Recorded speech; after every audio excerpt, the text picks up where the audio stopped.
सच्चिदानंद रूपाय शिवाय ब्रह्मणे नमः। ओम पूर्णमद पूर्णमिदं पूर्णात् पूर्णमुदच्यते पूर्णस्य पूर्णमादाय पूर्णमेवावशिष्यते। जगदादि जगद्गुರು ರೇಣುಕಾದಿ ಆಚಾರ್ಯರನ್ನ ಇನ್ನು ಹೃದಯ ಮಂದಿರದಲ್ಲಿ ಸ್ಮರಿಸಿಕೊಂಡು ನನ್ನ ಆರಾಧ್ಯ ದೈವವಾದಂತಹ ಮೇಕರಕಟ್ಟಿಮನಿ ಸಂಸ್ಥಾನದ ಗುರುದೈವತವಾದಂತಹ ವಿರೂಪಾಕ್ಷೇಶ್ವರನೇ ಮೊದಲು ಮಾಡಿಕೊಂಡು ಶ್ರೀ ಗುರು ರಾಜೋಟಿ ಶಿವಾಚಾರ್ಯ ಪರ್ಯಂತ ಗುರು ಪರಂಪರೆಗೆ ಅನಂತ ಭಕ್ತಿಯ ಪ್ರಣಾಮವನ್ನು ಸಮರ್ಪಿಸುತ್ತಾ ಡೋಣೇಶ್ವರನ ಸಾನ್ನಿಧ್ಯದಲ್ಲಿ ಸಾಗಿ ಬರುತ್ತಲಿರುವ 43ನೇ ಜಪಯಜ್ಞ ಕಾರ್ಯಕ್ರಮದ ನಿಮಿತ್ತವಾಗಿ ನಿರಂತರವಾಗಿ 43 ವರ್ಷಗಳಿಂದ ಈ ಜಪಯಜ್ಞ ಕಾರ್ಯಕ್ರಮ ಸಂಪನ್ನವಾಗ್ತಾ ಇದೆ. ಇಂತಹ ಒಂದು ಪವಿತ್ರ ಕಾರ್ಯಕ್ರಮದಲ್ಲಿ ಆಗಮಿಸಿ ನಮ್ಮೆಲ್ಲರನ್ನು ಆಶೀರ್ವದಿಸಿ ಇಲ್ಲಿನವರೆಗೆ ಬಹಳ ಸುಂದರವಾಗಿ ತಮಗೆಲ್ಲರಿಗೂ ಕೂಡ ಕರ್ಮ ಮತ್ತು ಧರ್ಮದ ಮಹತ್ವವನ್ನ ಬಹಳ ಸುಂದರವಾಗಿ ಪರಮ ಪೂಜ್ಯ ಅಪ್ಪಂಗಳವರು ತಿಳಿಸಿದ್ದಾರೆ. ಅವರ ಶ್ರೀಚರಣಗಳಲ್ಲಿ ಅನಂತ ಭಕ್ತಿಯ ಪ್ರಣಾಮಗಳನ್ನು ಸಮರ್ಪಿಸುತ್ತಾ ಅದೇ ರೀತಿ ಇವತ್ತಿನ ಈ ಒಂದು ಕಾರ್ಯಕ್ರಮದಲ್ಲಿ ಇವತ್ತಿನ ಉಪನ್ಯಾಸದ ಸೇವೆಯಲ್ಲಿ ನಮ್ಮ ಸಿದ್ಧವೀರ ಸ್ವಾಮಿಗಳು ಬಹಳ ಸುಂದರವಾಗಿ ಉಪದೇಶ ಅಮೃತವನ್ನು ನೀಡುತ್ತಾ ಇದ್ದಾರೆ. ಅದೇ ರೀತಿ ನಮ್ಮ ರಾಜಶೇಖರ ಸ್ವಾಮಿ ಇರ್ಬೋದು, ಮಲ್ಲು ಸ್ವಾಮಿ ಇರ್ಬೋದು, ಅವರ ಸಂಗೀತ ಸೇವೆಯನ್ನು ಕೂಡ ಅಷ್ಟೇ ಮಧುರವಾಗಿ ಸುಂದರವಾಗಿ ಸಂಪನ್ನವಾಗ್ತಾ ಇದೆ. ಎಲ್ಲ ಮಕ್ಕಳು ಕೂಡಿ ರಾಜೋಟೇಶ್ವರ ಮೆರವಣಿಗೆಯನ್ನು ಮಾಡಿಕೊಂಡು ಜಪಯಜ್ಞ ಮಂಟಪಕ್ಕೆ ತಂದು ತಾಯಂದಿರು ಇವತ್ತಿನ ದಿವಸ ಗುರುವಿನ ತೊಟ್ಟಿಲನ್ನು ತೂಗಿದ್ರಿ. ಏನದು ತೊಟ್ಟಿಲು ತೂಗುವುದು ಅಂತಂದ್ರೆ ಮನುಷ್ಯನ ಮನಸ್ಸು ಬಹಳ ದೊಡ್ಡ ಶ್ರೀಮಂತಿದೆ. ಒಬ್ಬ ದಾರ್ಶನಿಕ ಬಹಳ ಸುಂದರವಾದಂತ ಮಾತನ್ನು ಹೇಳ್ತಾನೆ. ಇಷ್ಟು ಅದ್ವಿತೀಯವಾದಂತ ಮಾತಿದೆ. ಅಮೇಜಾನ್ ಅನ್ನತಕ್ಕಂಥ ಪರ್ವತ, ಆ ಪರ್ವತದಲ್ಲಿ ಇರುವೆಯ ಕಾಲಿಗೆ ಗೆಜ್ಜೆ ಕಟ್ಟಿದ್ರೆ ಆ ಗೆಜ್ಜೆಯ ಶಬ್ದ ಭಗವಂತನಿಗೆ ಕೇಳು ಹೋಗ್ತದ ಅಂತ ಬರೀತಾರೆ. ಬಹಳ ದೊಡ್ಡದಾಗಿರ್ತಕ್ಕಂತಹ ಅರಣ್ಯ ಪ್ರದೇಶ. ಆ ಅರಣ್ಯ ಪ್ರದೇಶದಲ್ಲಿ ಇರುವೆ ಕಾಲೆಷ್ಟು, ಕಾಲಿನ ಗೆಜ್ಜೆ ಎಷ್ಟು, ಗೆಜ್ಜೆಯ ಶಬ್ದ ಎಷ್ಟು, ಆ ಶಬ್ದ ಭಗವಂತನಿಗೆ ಶಿವನಿಗೆ ಕೇಳು ಹೋಗ್ತದ ಅಂತ ಹೇಳ್ತಾನೆ. ತಮ್ಮೆಲ್ಲರ ಇಚ್ಛಾಶಕ್ತಿ, ತಾಯಿಂದರ ಇಚ್ಛಾಶಕ್ತಿ ಏನು ಅಂತಂದ್ರೆ ಜೀವನದಲ್ಲಿ ಸ್ವಲ್ಪ ವೈಭವದಿಂದ ಸಂಪತ್ತು ಸಂತತಿ ಮನೆಯಲ್ಲೆಲ್ಲ ಬೆಳೆದಿಂದಿತ್ತು ಅಂತಂದ್ರೆ ಒಂದು ಶಬ್ದವನ್ನು ಹೇಳ್ತಾರೆ. ಏನಂತ ಹೇಳ್ತಾರೆ? ಅವ್ರ ಮನೆ ಏನ್ರಿ ಏನೋ ತೊಟ್ಟಿಲ್ಲದ ಅಂತ ಹೇಳ್ತಾರೆ. ಅಥವಾ ತಾಯಿ ಅದನ್ನು ತೂಗ್ತಾಳೆ. ತೂಗಿದಾಗ ತೊಟ್ಟಿಲಿಂಗ್ ಮೇಲ್ಗಡೆ ಹೋಗ್ತದ. ಆ ಮೇಲ್ಗಡೆ ಹೋಗ್ತಕ್ಕಂಥ ದೃಶ್ಯವನ್ನು ನೋಡಿ ಬಹಳ ಖುಷಿ ಆಗ್ತದ. ಇದು ತೂಗುವ ಏರುವ ತೊಟ್ಟಿಲು ಅಂತ ಹೇಳ್ತಾಳೆ. ಅದೇ ರೀತಿ ನಮ್ಮೆಲ್ಲರ ಭಕ್ತರ ಬದುಕು ಹೇಗಾಗಬೇಕು ಅಂದ್ರ ನಿಮ್ಮ ಮನೆಯಲ್ಲಿ ರಾಜೋಟೇಶ್ವರ ನಿಂತು ನಿಮ್ಮ ಮನೆ ಈ ತೂಗುವ ತೊಟ್ಟಿಲಾಗಿ ಏರುವ ತೊಟ್ಟಿಲಾಗಬೇಕು ಅಂತ ಭಕ್ತನ ಇಚ್ಛೆಗೆ ನಿಶ್ಚಿತವಾಗಿ ಸದ್ಗುರು ಒದಗಿಸಿ ಕೊಡ್ಲಿ ಅಂತಕ್ಕಂಥದ್ದನ್ನ ಈ ಒಂದು ಸಂದೇಶ ಆಗಿದ್ದು. ಹಾಗೆ ನಮ್ಮ ಅಜ್ಜ ರೇವಣಶುದ್ಧ ಎನ್ನುವರು ಮಕ್ಕಳು ಹುಡುತಿದ್ದು ಸಾಯ್ತಿತ್ತು. ಅನುಷ್ಠಾನ ಮಾಡ್ತಾರೆ, ತಪಸ್ಸು ಮಾಡ್ತಾರೆ. ತಪಸ್ಸನ್ನು ಮಾಡತಕ್ಕಂತಹ ಸಂದರ್ಭದಲ್ಲಿ ಒಂದು ದಿವಸ ನಸುಕಿನ ಜಾವ ಒಬ್ಬ ಜಂಗಮ ಮೂರ್ತಿ ಬಂದು ಕೇಳ್ತಾನೆ, ರೇವಣಸಿದ್ದೇನವರೇ, ನಿಮಗೆ ಸಂಪತ್ತಿ ಬೇಕೋ, ಶ್ರೀಮಂತಿಕೆ ಬೇಕೋ? ಮಕ್ಕಳು ಹುಡ್ತಾವ, ಶ್ರೀಮಂತ ಆಗ್ತಕ್ಕಂತಹ ಮಕ್ಕಳು ಬೇಕೋ, ಅಥವಾ ನಿನಗೆ ಜ್ಞಾನಿ ಮಗ ಬೇಕು ಅಂತ ಕೇಳ್ತಾರೆ. ನಮ್ಮ ಅಜ್ಜ ರೇವಣಸಿದ್ದೇನವರು ಒಂದೇ ಹೇಳ್ತಾರೆ, ಜಪ ಮಾಡುವಾಗ ಅವರು ನನ್ನ ಮಕ್ಕಳು ಹುಟ್ಟಬೇಕು. ಎಂತ ಮಕ್ಕಳು? ಯೋಗಿ ಹುಟ್ಟಬೇಕು, ತ್ಯಾಗಿ ಹುಟ್ಟಬೇಕು, ತಪಸ್ವಿ ಹುಟ್ಟಬೇಕು ಅಂತ ಅವರು ಸಂಕಲ್ಪ ಮಾಡಿ ಜಪ ಮಾಡ್ತಿದ್ರು ಅಂತ ನಮ್ಮಲ್ಲಿ. ಅವಾಗ ಪ್ರಥಮನ ತಂದೆ ಹುಡುಕ್ತಾರೆ, ನಂತರ ರಾತ್ರಿ ಶಿವಾಚಾರ್ಯ ಜನ್ಮ ಆಗ್ತದ, ಮೂರನೇದು ಗುರುಪಾದ ಶಿವಾಚಾರ್ಯ ಜನ್ಮ ಆಗ್ತದೆ.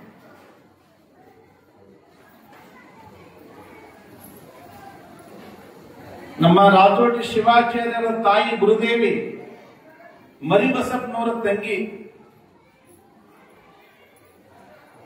ಅವಾಗ ಗೋರಟ ಹಿರೇಮಠಕ್ಕೆ ಮರಿಬಸಪ್ಪನವರು ಬಂದು ಕೂಡ್ತಾರೆ. ಕುಂತು ನನಗ ಈ ಬರಬೇಕು ಕೊಡು, ಕೊಟ್ಟರು ಮಾತ್ರ ನಾ ಪೂಜೆ ಮಾಡ್ತೀನಿ, ಊಟ ಮಾಡ್ತೀನಿ, ನಾವು ಉಪವಾಸ ಇರ್ತೀನಿ ಅಂತ ಮಾಳಿಗೆ ಮೇಲೆ ಹೋಗಿ ಬಟ್ಟಿ ಕಳೆದು ಕೊಂಬೆ ಮೇಲೆ ಕೂಡ್ತಾರ. ನಮ್ಮ ಅಜ್ಜಿ ಹೇಳ್ತಾಳೆ, ತಮ್ಮ ಹುಟ್ಟುಟ್ಟಿ ಸತ್ತವ, ಉಳಿಲಿಕ್ಕ ಇವೇ ಉಳ್ದ, ಬದುಕಿನ ಬಹಳ ಕಷ್ಟ ನೋಡಿ, ಮಠಕ್ಕಾಗದಷ್ಟು ಸುಲಭ ಅಲ್ಲ, ಜೀವನ ಬಹಳ ಕಷ್ಟ ಇರ್ತದ, ಇದು ಕಷ್ಟದ ಮುಳ್ಳಿನ ಹಾದಿ ಅದ, ಅದು ನನ್ನ ಮಗ ಭಿಕ್ಷನೆ ಬೇಡಿ ಮುಳ್ಳಿ, ಆದ್ರೆ ನಿನ್ನ ಶ್ರೀಮಂತಿಕೆ ಸ್ವತ್ತು ಬೇಡಪ್ಪ ಅಂತ ತಾಯಿ ಪರಿಪರಿಯಿಂದ ಹೇಳ್ತಾಳೆ. ಅವಾಗ ಮರಿಬಸಪ್ಪನವ್ರು ಕೇಳಿದ್ದೇನು ಅಂತಂದ್ರೆ ಒಂದು ಮಾತು ಕೇಳ್ತಾರೆ, ಊರಿಗೂ ಊರೇ ಹೊಲ ಹೊಡ್ಕೊಂಡು ಹೋದ್ಮೇಲೆ ಕೆರೆ ಕಟ್ಟಬೇಕಾಗಿದ್ರೆ ಯಾರಾದ್ರೂ ಜಮೀನು ಕೊಡಬೇಕೇ ಬೇಕಾಗ್ತದಲ್ಲ ಅಂತ ಕೇಳ್ತಾರೆ. ತನ್ನ ತಂಗಿಗೆ ಹೇಳ್ತಾರೆ, ಕೆರೆಗೆ ಯಾವ ಜಮೀನು ಕೊಡ್ಲಿಲ್ಲ ಅಂತಂದ್ರೆ ದನಗಳಿಗೆ ನೀರೆಲ್ಲ ಸಿಗುತ್ತವ, ಪಶು ಪಕ್ಷಿಗಳು ಬದುಕ್ತವೆ. ಹೆಂಗ ಹುಟ್ಟಿದ ಎಲ್ಲಾ ಮಕ್ಕಳು ಹೆಂಡತಿ ಮಕ್ಕಳು ಮಾಡ್ಕೊಂಡು ಇದ್ರಾಗೆ ಸಾಯ್ಲತ್ತಿದ್ರೆ ಮುಂದೆ ಸಮಾಜ ಕಲ್ಯಾಣ ಮಾಡಕ್ಕೇನು, ಎಲ್ಲಿ ನೀನು ಸಮಾಜದ ಬೆಂಕಿ ಹಚ್ಚಿಡು ಅಂತಂದ್ರೆ ನನ್ನ ಮಗನೇನು ಹಾಕೊಡಲ್ಲ ಅಂತ ಅಕ್ಕಿ ಜಗಳ ಹಿಡಿತಾಳ ನಮ್ಮ ಅಜ್ಜಿ. ಅವಾಗ ಬಟ್ಟೆ ಕಳೆದು 4 ಆಗ್ತದ, ಆಯ್ತು 4 ಆಗಸ್ಟ್ ಅಂತ ಕೊಡ್ತಾನೆ. ನಮ್ಮ ಅಣ್ಣ ತಾನೇ ಬಂದು ಸ್ನಾನ ಮಾಡ್ಕೊತಾನೆ ಹಸುವಾಗಣ. 5 ಆಯ್ತು, ಮರಿಬಸಪ್ಪನವ್ರು ಹೇಳಿಲ್ಲ, ಊರಾಗಿನ ಜನ ಹೋಗ್ತಾರೆ. ಇದೆಲ್ಲ ಮೊಮ್ಮ ಪರಿವಾರ ಅಂತಿದೆ, ಅಕ್ಕಣ್ಣ ಪರಿವಾರ ಅಂತಿದೆ, ಅಲ್ಲೆಲ್ಲ ಮೆಹಿಕಲ್ ಮಠದ ಶಿಷ್ಯ ಪರಂಪರೆ ಇದೆ. ಗುರುಗಳು ಮಾಳಿಗೆ ಮೇಲೆ ಕುಂತಾರ, ಬಿಸಿಲಾಗ ಕುಂತಾರ, ಮುಂಜಾನೆ ಹಿಡಿದು ಬಾಯಾಗ ನೀರು ಹಾಕಿಲ್ಲ ಅಂತಂದ್ರೆ ಎಲ್ಲರೂ ಬಂದು ಅದಕ್ಕೆ ಕೇಳ್ತಾರ, ಯಾಕೆಪ್ಪ ಏನದ ನಿಮ್ಗೆ ಗೊತ್ತಾ? ಇಲ್ಲ, ನನಗೆ ಮಗು ಬೇಕಾಗಿದೆ. ಅವಾಗ ಎಲ್ಲರೂ ಬಂದು ಹೇಳ್ತಾರ. ಅವಾಗ ರೇವಣಸಿದ್ದೇನಂದ್ರೆ ನಮ್ಮ ಮುಕ್ತ ಮಗು ಕೊಡುವಂತಲ್ಲ, ಒಬ್ಬ ಜಂಗಮ ಮೂರ್ತಿ ಬಂದ ಅವನೇ ಹೊರಗೆ ಪಟ್ಟನ, ಅವನೇ ಆಶೀರ್ವಾದ ಪಟ್ಟನ. ನಾನು ಬೇಡಿದ್ದು ಅದೇ ಇತ್ತು, ಶ್ರೀಮಂತ ಬೇಕಾ, ಯೋಗಿ ಬೇಕಾ, ಜ್ಞಾನಿ ಬೇಕಾ, ತಪಸ್ವಿ ಬೇಕಾ ಅಂತ ಕೇಳಿನಿ. ಆ ಜಂಗಮ ಮೂರ್ತಿ ಆಶೀರ್ವಾದನ ನೀ ಜಾಸ್ತಿ ವಿಚಾರ ಮಾಡ್ಲಿಕ್ಕೆ ಹೋಗ್ಬೇಡ, ಏನು ಒಂದು ಭಾಗ್ಯ ಭೋಗ ಇದ್ದಂಗಿರ್ತದ, ನೀ ಕೊಡು ಅಂತ ಹೇಳುದು. ನಾವು ಬಟ್ಟೆ ಒಂದು ಸಾಷ್ಟಾಂಗ ಹಾಕ್ತಾರ. ಅವಾಗ ರಾಜೋಟಿ ಶಿವಾಚಾರ್ಯರು ಈ ಮಠದ ಜವಾಬ್ದಾರಿಯನ್ನು ಇಷ್ಟು ದೊಡ್ಡದಾಗಿರ್ತಕ್ಕಂಥ, ಮುಂದೆ ಈ ಘಟನೆ ಯಾವಾಗ ಬಂದು ಗುರುತಾಗ್ತದ ಅಂತಂದ್ರೆ, ನಮ್ಮ ತಂದೆಯವರು ಕೂಡ ಬನ್ನಟ್ಟಿ ಅಪ್ಪವರ ಜೊತೆ ಹೋಗಿ ಏಳಿಸಿಕೊಂಡದಲ್ಲಿ ಅನುಷ್ಠಾನ ಕೊಡ್ತಾರ, ತಪಸ್ಸು ಮಾಡ್ತಾರ, ಅವರು ಕೂಡ ವಾಪಸ್ ಬರ್ಲಿಕ್ಕೆ ತಯಾರಿಲ್ಲ. ಗುರುಪಾದ ಶಿವಾಚಾರ್ಯರಿಂದ ಏಳಿಸಿಕೊಂಡದೆ ಹೋಗ್ತಾರೆ. ಮೊದಲು ಗುರುಪಾದಪ್ಪ ಅಂತ ಇನ್ನೊಬ್ರು ಮಗ ಇದ್ರು, 4 ಜನ ಮಕ್ಕಳು. ಇವು 3 ಎತ್ತಕ್ಕೆ ಹೋಗಲಿ, 4ನೇ ಮಗ ನನಗೆ ಸಲುತ್ತದ ಅಂತ ಆ ಬದುಕನ್ನ ಇಟ್ಟುಕೊಂಡು ಹೋಗಿದ್ರು. ಆ ಮಗನಿಗೆ ಅನಾರೋಗ್ಯವಾಗಿ ಅವಾಗಿನ ಕಾಲ ಬಂದು ಹೋಗ್ತದ, ಅವರು ಲಿಂಗೈಕ್ಯರಾಗ್ತಾರೆ. ಅವಾಗ ನಮ್ಮ ಅಜ್ಜ ಹೇಳ್ತಾನೆ, ನಾನು ದೇವರಿಗೆ ಬೇಡಿದ್ದು ಕೊಟ್ಟನ, ನಂದೇ ಮನುಷ್ಯ ಬಂದು ಬದಲಿ ಆಗ್ಯದ, ಅದಕ್ಕ ನೀ ಬಾ ಮನೆಗೆ ಬಾ ಅಂತ ಅಡೆಪ್ಪನವ್ರಿಗೆ ಕರೀತಾರ, ನಮ್ಮ ತಂದೆ ಕರೀತಾರ. ನಾ ಬಂದು ಏನ್ ಮಾಡ್ಲಿ ಅಂತಂದಾಗ ಕೊನೆಗೆ ಏನಿಲ್ಲ, ನಡಿ ಕಾಶಿಗೆ ಹೋಗೋಣ ಅಂತ ಕಾಶಿಗೆ ಹೋಗ್ತಾರೆ. ಕಾಶಿಗೆ ಹೋದಂತ ಸಂದರ್ಭದಲ್ಲಿ ಪಂಚಾಕ್ಷರ ಶಿವಾಚಾರ್ಯ ಜಗದೊಳಗಿರ್ತಾರೆ. ಅಲ್ಲಿ ಅವ್ರಿಗೆ ಹೇಳ್ತಾರೆ, ಕಾಶಿ ಮಠಕ್ಕೆ ಭಿನ್ನ ಕೊಡ್ಬೇಕು, ಭಿನ್ನ ಇತ್ತು, ಎಲ್ಲನೇ ಇತ್ತು. ಆಯ್ತು ನಾಳೆ ಹೋಗೋಣಪ್ಪ ಅಂತಂದಾಗ ನಂದೇನ್ ಬಂದು ಮಾಡತ್ತ, ಇಲ್ಲೇ ಗಂಗಾ ನದಿ ಸಮರ್ಪಣೆ ಆಗಂತ ನನ್ನ ಮಗನಿಗೆ ಹೋಗಂತ ಹೇಳ್ರಿ. ಯಾಕಂದ್ರ ಅಲ್ಲಿ ಯಾರಿಲ್ಲ, ನನ್ನ ಮಾಡೋನು ಯಾರಿಲ್ಲ, ನೋಡೋನು ಯಾರಿಲ್ಲ. ಒಬ್ಬ ಮಗ ಮಠಕ್ಕೆ ಹೋಗ್ಯಾನ, ಇನ್ನೊಬ್ಬ ಮಗ ಅವನು ಬರ್ತಾನಂತ ವಾಪಸ್ ಬರ್ತಾನಂತೇನಿಲ್ಲ. ಮೂರನೇ ಮಗ ಯಾವ ಮಗ ಹನ, ಜ್ಯೇಷ್ಠ ಮಗ ಹನ, ಆ ಮಗ ಅವ ಸನ್ಯಾಸಿಯಾಗಿ ಸಾತ್ವಿಕನಾಗಿ ಅನುಷ್ಠಾನ ಪೂಜೆ ಮಾಡ್ಕೊಂಡು ಅವ ಕುಂತಾನ. ಅವಾಗ ಏನಾಗತ್ತ ಅಂದಾಗ ಆ ಸಂದರ್ಭದಲ್ಲಿ ಅಪ್ಪನ ಪ್ರಶ್ನೆ ಇತ್ತು, ಭಾವನ ಪ್ರಶ್ನೆ ಇತ್ತು, ನನ್ನ ತ್ರಿಕಾಲ ಪೂಜೆದ ಅನುಷ್ಠಾನದ ಎಂತ ಹೆಂಡತಿ ಬರ್ತಾಳು, ನನ್ನ ಪೂಜೆ ನಡೀತದೆ ಇಲ್ಲೋ, ನಡಿಲಿಲ್ಲ ಅಂದ್ರೆ ಹೆಂಗ ಅಂದಾಗ ಗಂಗಾ ನದಿಯಲ್ಲಿ ರೇವಣಸಿದ್ದಯ್ಯನವರು ಮುತ್ಯ ಹೋಗಿ ಸಂಕಲ್ಪ ಮಾಡಿ ಹೇಳ್ತಾರೆ, ನಾನು ಖಾಲಿ ಕೈಲು ಹೋಗ್ತೀನಿ, ಮಾಡಿರ್ತಕ್ಕಂಥ ಎಲ್ಲ ಪುಣ್ಯವನ್ನು ಕೊಡ್ತೀನಿ, ನಿನ್ನ ಪೂಜಾನುಷ್ಠಾನ ನಡೀತದ, ನಿನ್ನ ವಂಶ ನಡೀತದ ಅಂತ ಅವ್ರ ಆಶೀರ್ವಾದ ಕೊಟ್ಟಿದ್ದ ಫಲ ಇವತ್ತಿಗೂ ಕೂಡ ಅದನ್ನೇ ಅವರು ನಡೆಸಿಕೊಂಡು ಹೋಗ್ತಾರೆ. ಗುರುವೊಳಗೆ ಹೇಳಿದ ಹಾಗೆ ವಂಶದಲ್ಲಿ ಒಳ್ಳೆ ಮಕ್ಕಳು ಹುಟ್ಟಬೇಕಾದ್ರೂ ಕೂಡ ಪುಣ್ಯ ಬೇಕು. ಇವತ್ತ ರೊಕ್ಕ ರೊಕ್ಕ ಬೇಕು, ರೊಕ್ಕ ಬೇಕು, ರೊಕ್ಕ ಬೇಕಂತ ನಾವೆಲ್ಲರೂ ಇಷ್ಟು ರೊಕ್ಕಕ್ಕೆ ಬೆನ್ನು ಹತ್ತೀವಿ. ಒಳಗೆ ಲಿಂಗ ಇಲ್ಲ, ಸಂಸ್ಕಾರ ಇಲ್ಲ, ವ್ಯವಸ್ಥೆಗಳಿಲ್ಲ, ಏನು ಬಂದಿಲ್ಲ. ಗುರುಗಳು ಹೇಳಿದ ಹಾಗೆ ಮೊನ್ನೆ ನಡೆದ ಘಟನೆ, ಒಂದೆರಡು ತಿಂಗಳಿಂದ, ಊರು ಹೇಳಲ್ಲ, ಊರ್ನ ಮೊದ್ಲಾಗಿದ್ದು ಊರೇ ಅದು.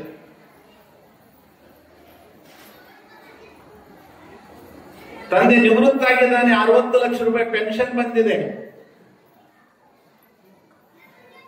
ತಂದೆ ಎಲ್ಲ ಅಕೌಂಟ್ ಅನ್ನ ಮಗ ನಿರ್ವಹಿಸ್ಕೊಳ್ತಾನ ಅಂತ ತಿಳಿದು ತಂದೆ ಎಲ್ಲವೂ ಕೂಡ ಅವನಿಗೆ ಹೇಳ್ಯಾರಮ್ಮ, ನನಗೇನು ಹಳಿ ಇವು ಹೊಸ ಮೊಬೈಲ್ಗಳು ಆಪರೇಟ್ ಮಾಡ್ಲಿಕ್ಕೆ ಬರಲ್ಲ, ಆ ಬ್ಯಾಂಕಿಂಗ್ ಜವಾಬ್ದಾರಿ ನೀ ನೋಡ್ಕೊ ಮಗ ಅಂತ ಕೊಟ್ಟಾರ ಕೈಯಲ್ಲಿ. ಮಗ ಎಲ್ಲವೂ ಕೂಡ ತನ್ನದು ಬ್ಯಾಂಕಿಂದ ಇದನ್ನ ಟ್ರಾನ್ಸ್ಫರ್ ಆಗಿ ಏನ್ ಬರ್ತಕ್ಕಂಥ ಅಕೌಂಟ್ ಎಲ್ಲ ಫೋನ್ ಪೇ ಮಾಡೋದೆಲ್ಲ ಇವನಿಗೆ ಗೊತ್ತು. ಸಂಪೂರ್ಣ 60 ಲಕ್ಷ ರೂಪಾಯಿ ಆಟ ಆಡದ, ಮುಗಿದ ಕತೆ. ಅಷ್ಟಾದ ನಂತರ ಸುಮ್ಮನೆ ಕುಂತಿಲ್ಲ, ಮತ್ತೆ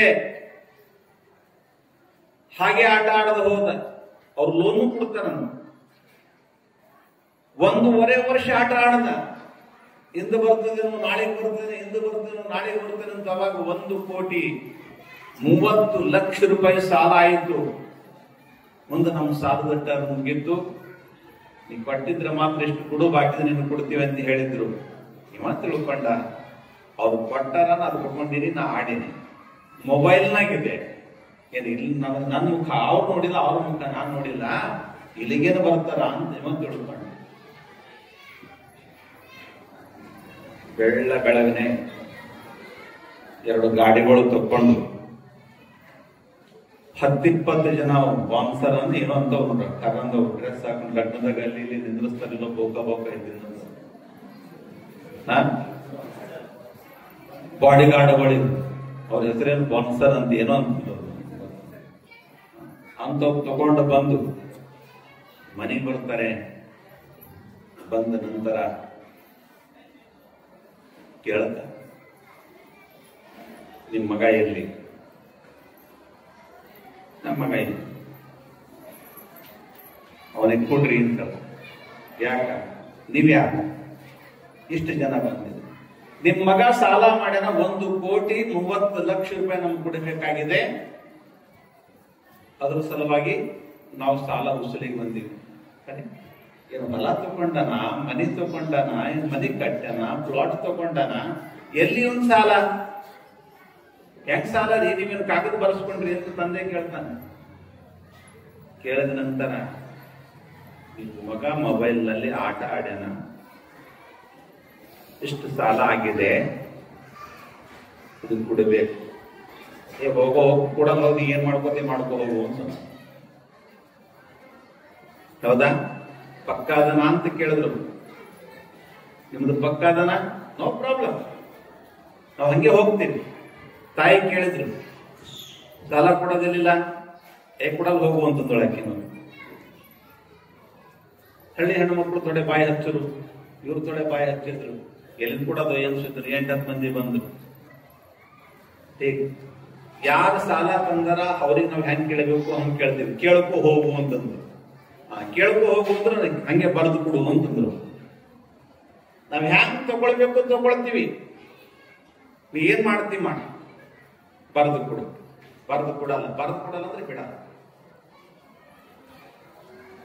ಸೀದಾ ತಂದೆ ಎದುರು ತಾಯಿ ಎದುರು ಮಗನಿಗೆ ನಿಂದರ್ಸಿ ಅಂಗಿ ಹರಿದು ಸೀದಾ ಹೇಳ್ತಾರೆ, ಈ ಕೈಯಲ್ಲಿ 2 ಕಿಡ್ನಿ ಅವ, ಕಟ್ಟಿಗೆ ಹಚ್ಚಿ ಒತ್ತು ತೋರಿಸ್ತಾರ. ಇಲ್ಲಿ 2 ಕಿಡ್ನಿ, ಒಂದು ಕಿಡ್ನಿ 25 ಲಕ್ಷ ರೂಪಾಯಿ, ನಂದು 50 ಲಕ್ಷ ರೂಪಾಯಿ ಇಲ್ಲೇ ಬರ್ತೀಯ. ಅದು ಒಂದು ಇಂಚು ಈ ಕರಳು, ಬಹಳ ಮಂದಿ ಕುಡಿದು ಕರಳನ್ನು ಹೋಗ್ಯದಿಲ್ಲ, ಅದಕ್ಕೆ ಕರಳು ರೀಪ್ಲಾಂಟ್ ಮಾಡ್ಕೊಳ್ತಾರ ಅವ್ರು. 1 ಇಂಚು ಕರಳಿಗೆ ಅವನ ಡಿಮಾಂಡ್ ಅನುಸಾರವಾಗಿ 2 ಲಕ್ಷದಿಂದ 10 ಲಕ್ಷ ತನಕ ಮಾರ್ತದೆ. ನಮ್ಗೇನು ಇವತ್ತೇ ಮಾರ್ಬೇಕಂತೇನಿಲ್ಲ. ಇವನು ಒಂದು ಕಿಡ್ನಿ ತೆಗಿತೀವಿ, ಹಂಗೆ ಜೀವಂತ ಇಡ್ತೇವೆ. ಇವನಿಗೆ ಯಾವಾಗ ಕರಳು ಮಾರತ್ತ ಅವಾಗ ಮಾರ್ತೀವಿ. ಟೋಟಲ್ ಕ್ಯಾಲ್ಕುಲೇಷನ್ ಮಾಡಿ ಹೇಳ್ತಾರೆ. ಕರಳು ಬಂತು, ಕಿಡ್ನಿ ಬಂತು, ಮತ್ತೆ ಶ್ವಾಸಕೋಶ ಬಂತು, 2ನೇದು ಲಿವರ್ ಬಂತು. ಇಷ್ಟೆಲ್ಲ 3 ಕೋಟಿ ರೂಪಾಯಿ ಮೌಲ್ಯ ಇವನ ಶರೀರ ಆಗ್ತದೆ.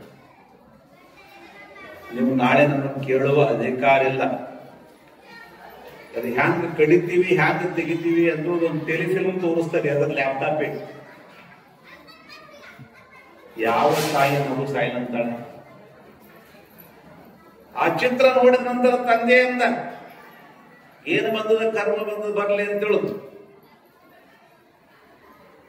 ಆಯ್ತು, ಒಂದು 15 ದಿನದ ಕೊಡ್ತೀವಿ ಅಂತ ಹೊಲ ಮಾರ್ಕೊಂಡು, ಮನಿ ಮಾರ್ಕೊಂಡು, ಪ್ಲಾಟ್ ಮಾರ್ಕೊಂಡು, ಜೀವನದ ಎಲ್ಲ ಅವಸ್ಥೆಗಳನ್ನು ಮಾರಿ ಈ ಅವಸ್ಥೆಗೆ ಬಂದಿದೆ. ಇವತ್ತು ಯಾಕಿದನ್ನು ನಾನು ಹೇಳ್ತಾ ಇದ್ದೀನಿ ಅಂತಂದ್ರೆ, ಮಕ್ಕಳಿಗೆ ಸಂಸ್ಕಾರ ಕೊಡತಕ್ಕಂಥ ವ್ಯವಸ್ಥೆಯನ್ನು ನಾವು ಬಹಳ ದೂರ ಮಾಡಿದ್ದೇವೆ. ಮಗಳೆಲ್ಲ ದೊಡ್ಡಕ್ಕಿಗಳ ಆಕೆಗೆ ಏನ್ ಹೇಳ್ಬೇಕ್ರಿ, ಮಗನಿಗೆ ಹೆಂಗ್ ಹೇಳ್ಬೇಕ್ರಿ, ಏನ್ ತಿಳ್ಕೊತಾನೋ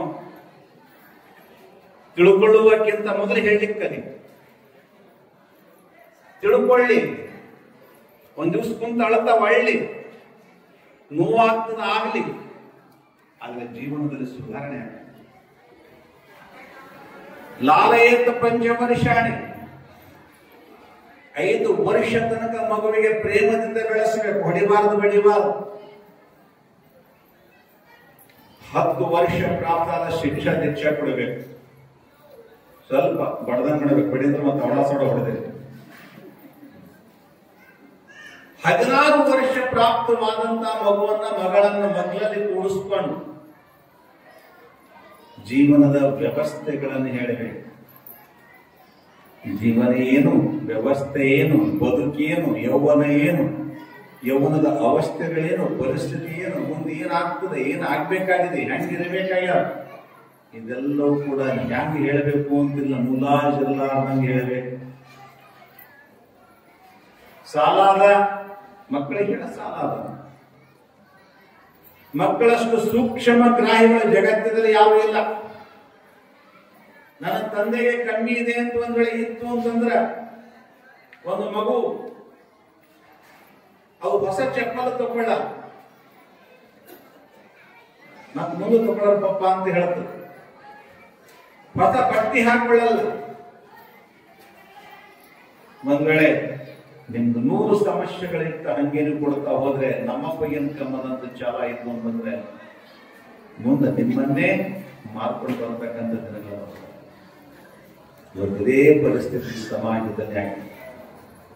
ಅತಿ ಮೋಹದಿಂದ ದುಡ್ಡು ಕೊಡತಕ್ಕಂಥ ವ್ಯವಸ್ಥೆ. ಎಲ್ಲಿನ ತನಕ ಮಕ್ಕಳಿಗೆ ಕಷ್ಟದ ಸಂಸ್ಕಾರ ಕೊಡಲ್ಲ, ನೋವಿನ ಸಂಸ್ಕಾರ ಕೊಡಲ್ಲ, ನಿಮ್ಮ ಪರಿಸ್ಥಿತಿಗಳು ಅರ್ಥ ಮಾಡ್ಕೊಳ್ಳಲ್ಲ. ನಾವ್ ಹೆಂಗ ಮಕ್ಕಳಿಗೆ ದಂಧೆ ಹಚ್ಚಬೇಕು ಅಂತ ನಿಮ್ ತಲೆಗೆ ಭೂಮಿ ಅದ. ಹಚ್ಚಿದ್ರೆ ಏನಾಯ್ತದು? ಹುಡುಗದಿಲ್ಲ, ಬಾಂಡ್ಯ ಬೆಳಗದಿಲ್ಲ, ಹೊಲಸದಿಲ್ಲ, ಅಡಿಗೆ ಮಾಡ್ಲಕ್ ಹಚ್ಚೋದಿಲ್ಲ, ಏನ್ ಹಚ್ಚದಿಲ್ಲ. ಸುಮ್ಮನೆ ಬೆಳಿಲತ್ತಾವ ದನಗಳ. ಲಗ್ನ ಆಯ್ತು, ಲಗ್ನ ಆದ ನಂತರ ಇದಕ್ಕೂ ಅಡಿಗೆ ಮಾಡಕ್ ಬರೋದು, ಅದಕ್ಕೂ ಅಡಿಗೆ ಮಾಡಕ್ ಬರೋದು. ನೌಕರಿ ಅಂತ ನಡೆದು ಪುಣಾದಲ್ಲಿ ನಾನೊಂದು ಅಪಾರ್ಟ್ಮೆಂಟ್ ನಲ್ಲಿ ಒಂದು ಕಾರ್ಯಕ್ರಮ ಹೋಗಿ ಉಳಿದಿದ್ದೆ. ಅಲ್ಲಿ 5,000 ಮನೆಗಳು, 5,000 ಮನೆಗಳಿದ್ದಂತ ಒಂದು ದೊಡ್ಡದಾಗಿರತಕ್ಕಂಥ ಅಪಾರ್ಟ್ಮೆಂಟ್, ಅದು ನಗರ. ಅಲ್ಲಿ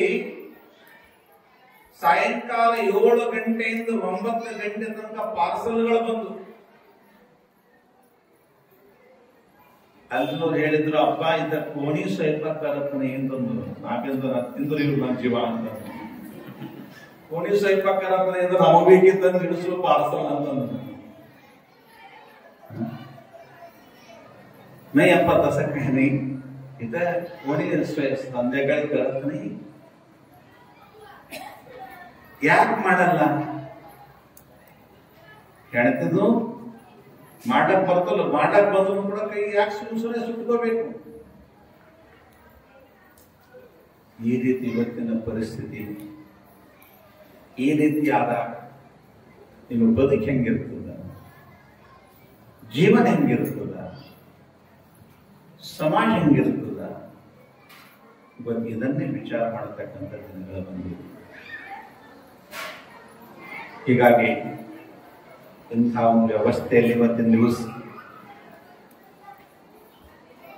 ನಾವೆಲ್ಲರೂ ಕೂಡ ನಮ್ಮ ಮಕ್ಕಳಿಗೆ ಸಂಸ್ಕಾರ ಕೊಡಬೇಕು.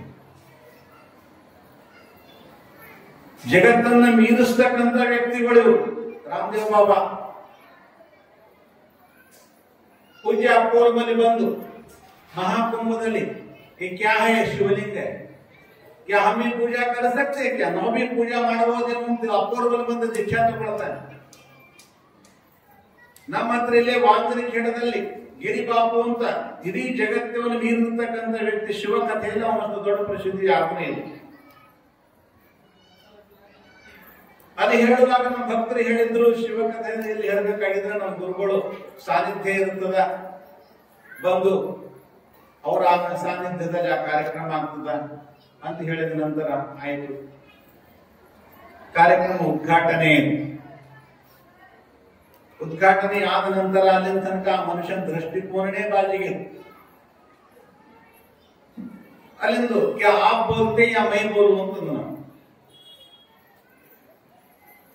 ठीक है, उद्घाटन तो मैंने किया, 2 मिनट बात करके आपको छोड़ देंगे, पूरा आप करिए ಅಂತ ನಾನು ಹೇಳಿದ ನಂತರ 15 ನಿಮಿಷ ಪ್ರವಚನ ಕೇಳಿದ ನಂತರ ಆ ವ್ಯಕ್ತಿಯ ಮನಸ್ಸು ಬದಲಿ ಆಗೋಯ್ತು, ವಿಚಾರ ಬದಲಿ ಆಗೋಯ್ತು. ದೇಶ ವಿದೇಶದಲ್ಲಿ ಕಥಾ ಹೇಳ್ತಕ್ಕಂಥ ವ್ಯಕ್ತಿ ಮೇಘ ಮಠಕ್ಕೆ ಬರ್ತಾನೆ, ಬಂದು ನನಗೆ ಶಿವಲಿಂಗ ದೀಕ್ಷೆ ಕೊಡ್ರಿ ಬುದ್ಧಿ ಅಂತ ತಿಳಿದು ವಿರೂಪಾಕ್ಷೇಶ್ವರನ ಸ್ಥಾನದಲ್ಲಿ ಲಿಂಗಧಾರಣೆ ಮಾಡ್ಕೊಂಡು ಲಿಂಗಧಾರಣೆ ಮಾಡ್ಕೊಂಡು ಇಡೀ ವರ್ಷ ಇಡೀ ಅವನ ಕಥೆಯಲ್ಲಿ ಈ ಮೇಕರದ ಕ್ಲಿಪ್ ಹಾಕಿ ತೋರಿಸ್ತಿದ್ದ परम पूज्य स्वामी जी से मैंने लिंग धारण किया हूं, मैं पूजा करता हूं. कर्नाटक में इसे एक वीरशैव परंपरा है जिन्होंने अपने देह पर भगवान को धारण करते हैं.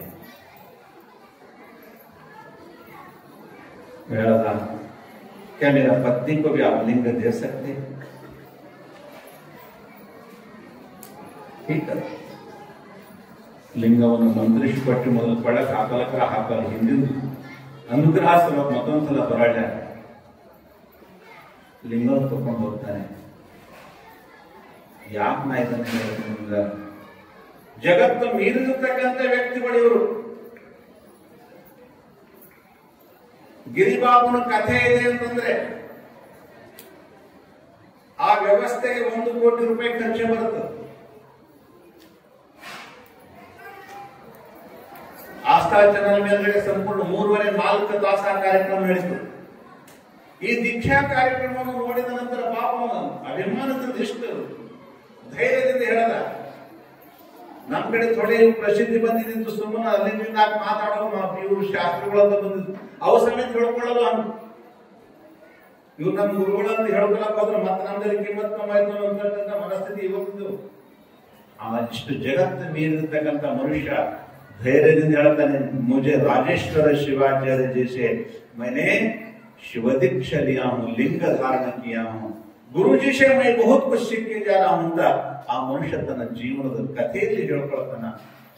ಅಂತಹ ಎಲ್ಲಿ ನನಗೆ ರಾಚೋಟಿ ಶಿವಾಚಾರ್ಯ ಕೊಟ್ಟರು, ನಾನ್ ನಿಮಗ್ ಪಟ್ಟೆ, ನಾನು ಅವ್ರಿಗೆ ಪಟ್ಟೆ, ನಿಮಗ್ ಪಟ್ಟಂತ ಲಿಂಗ ಎಲ್ಲಿ ಉಳಿದಂತ ಗೊತ್ತಾ? ಅದು ಪೂಜಾ ಜಪಯಂತ ಈಗ ಹೊರ ಹೊಂಟದ ಜಪಯಜ್ಞ ಜಗಲಿ ಮೇಲೆ ಬೀಳತ್ತೆ, ಜಗಲಿ ಮೇಲೆ ಆದ ತಕ್ಷಣ ಅಲ್ಲ ಮನೆಗೆ ಹೋಗಿ ಬೀಳತ್, ಮುಂದಿನ ಮಕ್ಕಳು ಅವ್ರಿಗೆ ಕಡೆ ಹೋಗಿ ಇಟ್ಲತ್ತು. ಅದಕ್ಕೆ ನಮ್ದು ತಾಯಿಗಳು ನೀವೇ ಹೇಳ್ತೀವಿ, ಸಂಘಪಟ್ಟವ್ರು ಅನ್ಬೇಕು, ಯಾವಾಗ್ಲೂ ಅನ್ಬೇಕು, ಬಾಬಣ್ಣವ್ರು ಅನ್ಬೇಕು. ಯಪ್ಪ ಬಹಳ ಮನುಷ್ಯಗೊಂದು ಬೇಜಾರಾದರೆ ಅಂತಂದ್ರೆ ಏನ ಏನ್ ಬೇಜಾರು ಅಂತ ಕೇಳಿದ್ರೆ, ಸಣ್ಣ ಇರಸ್ತನಕ ಲಿಂಗ ಪೂಜೆ ಮಾಡ್ಲತ್ತ, ಮುಂದೆ ಕಾಲೇಜ್ ಹೋಗೋ ಟೈಮ್ನಾಗ ಬಂದ್ರು ಕೊಳ್ಳಲು ಲಿಂಗ ಕಾಣಿಸ್ತದೆ. 18 ವರ್ಷ ದಾಟಿದ ನಂತರ ಎದುರು ಕೊಳ್ಳಲು ಲಿಂಗ ಕಾಣಿಸಲು ಹೋಗ್ಯಾರ. ಅದೇ ನಾನು ಬಹಳ ದೊಡ್ಡ ಬೇಜಾರೆ. ಒಂದು ಕಡೆ ಮಾಡ್ಲತ್ತಿದ್ದೇವೆ, ಇನ್ನೊಂದು ಕಡೆ ಸಾವು. ಎಷ್ಟು ದೊಡ್ಡ ಯಾಕೆ ನಾನು ಹೇಳ್ತಾ ಇದ್ದೀನಿ? ಲಿಂಗ ಒಂದು ಹೋಗಿದ ಸಲುವಾಗಿ ಇವತ್ತು ವೀರಶೈವ ಸಮಾಜದ ವ್ಯವಸ್ಥೆಗಳ ಹಾಳಾಗೋದು. ಧಾಬಾ ಊಟ ಬಂತು ಮನೆ, ಲಿಂಗ ಎಲ್ಲಿನ ತನಕ ಕೊಳ್ಳಾಗಿತ್ತು, ಅಲ್ಲಿನ ತನಕ ಶನಿ ಮನೆಗೆ ಬಂದಿದ್ದಿಲ್ಲ, ಅಲ್ಲಿನ ತನಕ ಧಾಬಾ ಊಟ ಇದ್ದಿಲ್ಲ. ಇವೆರಡು ಯಾವಾಗ ಬಂದು ಅವಾಗ ರೊಕ್ಕ ಕಂಬೀಳತ್ತು. ರೊಕ್ಕ ಯಾವಾಗ ಕಂಬೀಳತ್ತು, ಕೆಲಸ ಅಂತೂ ಮಾಡೋದು ಏನೂ ಇಲ್ಲ. ಥೋಡೆ ಥೋಡೆ ಥೋಡೆ ಹೊಲ ಮಾಡ್ಕೋತ ಮಾಡ್ಕೋತ ಮಾಡ್ಕೋತ ಹೋಗ್ತಕ್ಕಂಥ ಜನಗಳು ಹೊರಟು. ಯಾರು ನಿಮ್ಮ ಮನೆಯೊಳಗೆ ಹುಡುಗಲಕ್ಕಿದ್ರು, ಹೆಂಡಿ ತೆಗಿಲಕ್ಕಿದ್ರು, ಕಸ ಬಳಿಲಕ್ಕಿದ್ರು, ನಿಮ್ ದನಗಳನ್ನ ಕಟ್ಟೋರಿದ್ರು, ರಾಶಿ ಮಾಡೋರಿದ್ರು, ಅವ್ರು ನಿಮ್ಮ ಹೊಲ ತಗೊಳದ್ರು. ನೀವೆಲ್ಲ ಹೊಲ ಮಾಡ್ಕೊಂಡು ನಡೆದ್ರಿ. ಎಲ್ಲಿ ದೊಡ್ಡ ಸಮಾಜ, ಎಲ್ಲಿ ಶ್ರೇಷ್ಠ ಸಮಾಜ? ಬರೀ ದೊಡ್ಡದಂತ ಮುಂದೆ ಕೊಳ್ಳಕ್ ಬಂದ ಲಿಂಗ ಇದ್ದಿದ್ರೆ ಆ ಲಿಂಗ ಸ್ಪೀಡ್ ಬ್ರೇಕ್ ಮಾಡಿ. ನಮ್ದೊಬ್ಬ ಶಿಷ್ಯ ಹೆಂಗೆ ಹೂವು ಹೆವಿ ಡ್ರಿಂಕರ್ಸ್, ಹೀಗದ ನೀ ಕುಡಿಲಕ್ರ ಕುಡಿ, ನೀ ಏಟು ಕುಡಿತಿ ಕುಡಿ, ಒಳ ಲಿಂಗ ಇಡು ಅಂತ ಹೇಳ್ದ. ನಾವು ಒಂದ್ಸಲ ಕುಡಿದು ಹಂಗೆ ಕೊಡಾಗಿ ಫೋನ್ ನನಗೆ ಏನ್ ಅನುಭವ ಬರುತ್ತೋ ನಾನು ಫೋನ್ ಹಚ್ತಾ ಹೋಗು ಅಂತ ಹೇಳಿದ್ರೆ, ಇಟೇ ನಿಷೇಧಾಗ ಹಚ್ಬೇಡ, ನಿಷೇಧಾಗ ಹಚ್ಚಿದ್ರೆ ಗಂಟೆ ಗಟ್ಟಲೆ ಮಾತಾಡ್ತಾ ಹೋಗೋದ್ರಲ್ಲಿ ಲೆಕ್ಕನೇ ಇರೋದು, ತೊಗರಿ ಇರೋದು, ಬಹಳ ಹೊಗಡೆ ಇರ್ತದೆ. ಹಂಗಾಗಿ ನಿಷ ಎಳ್ಳಣ ಹೇಳೋದು.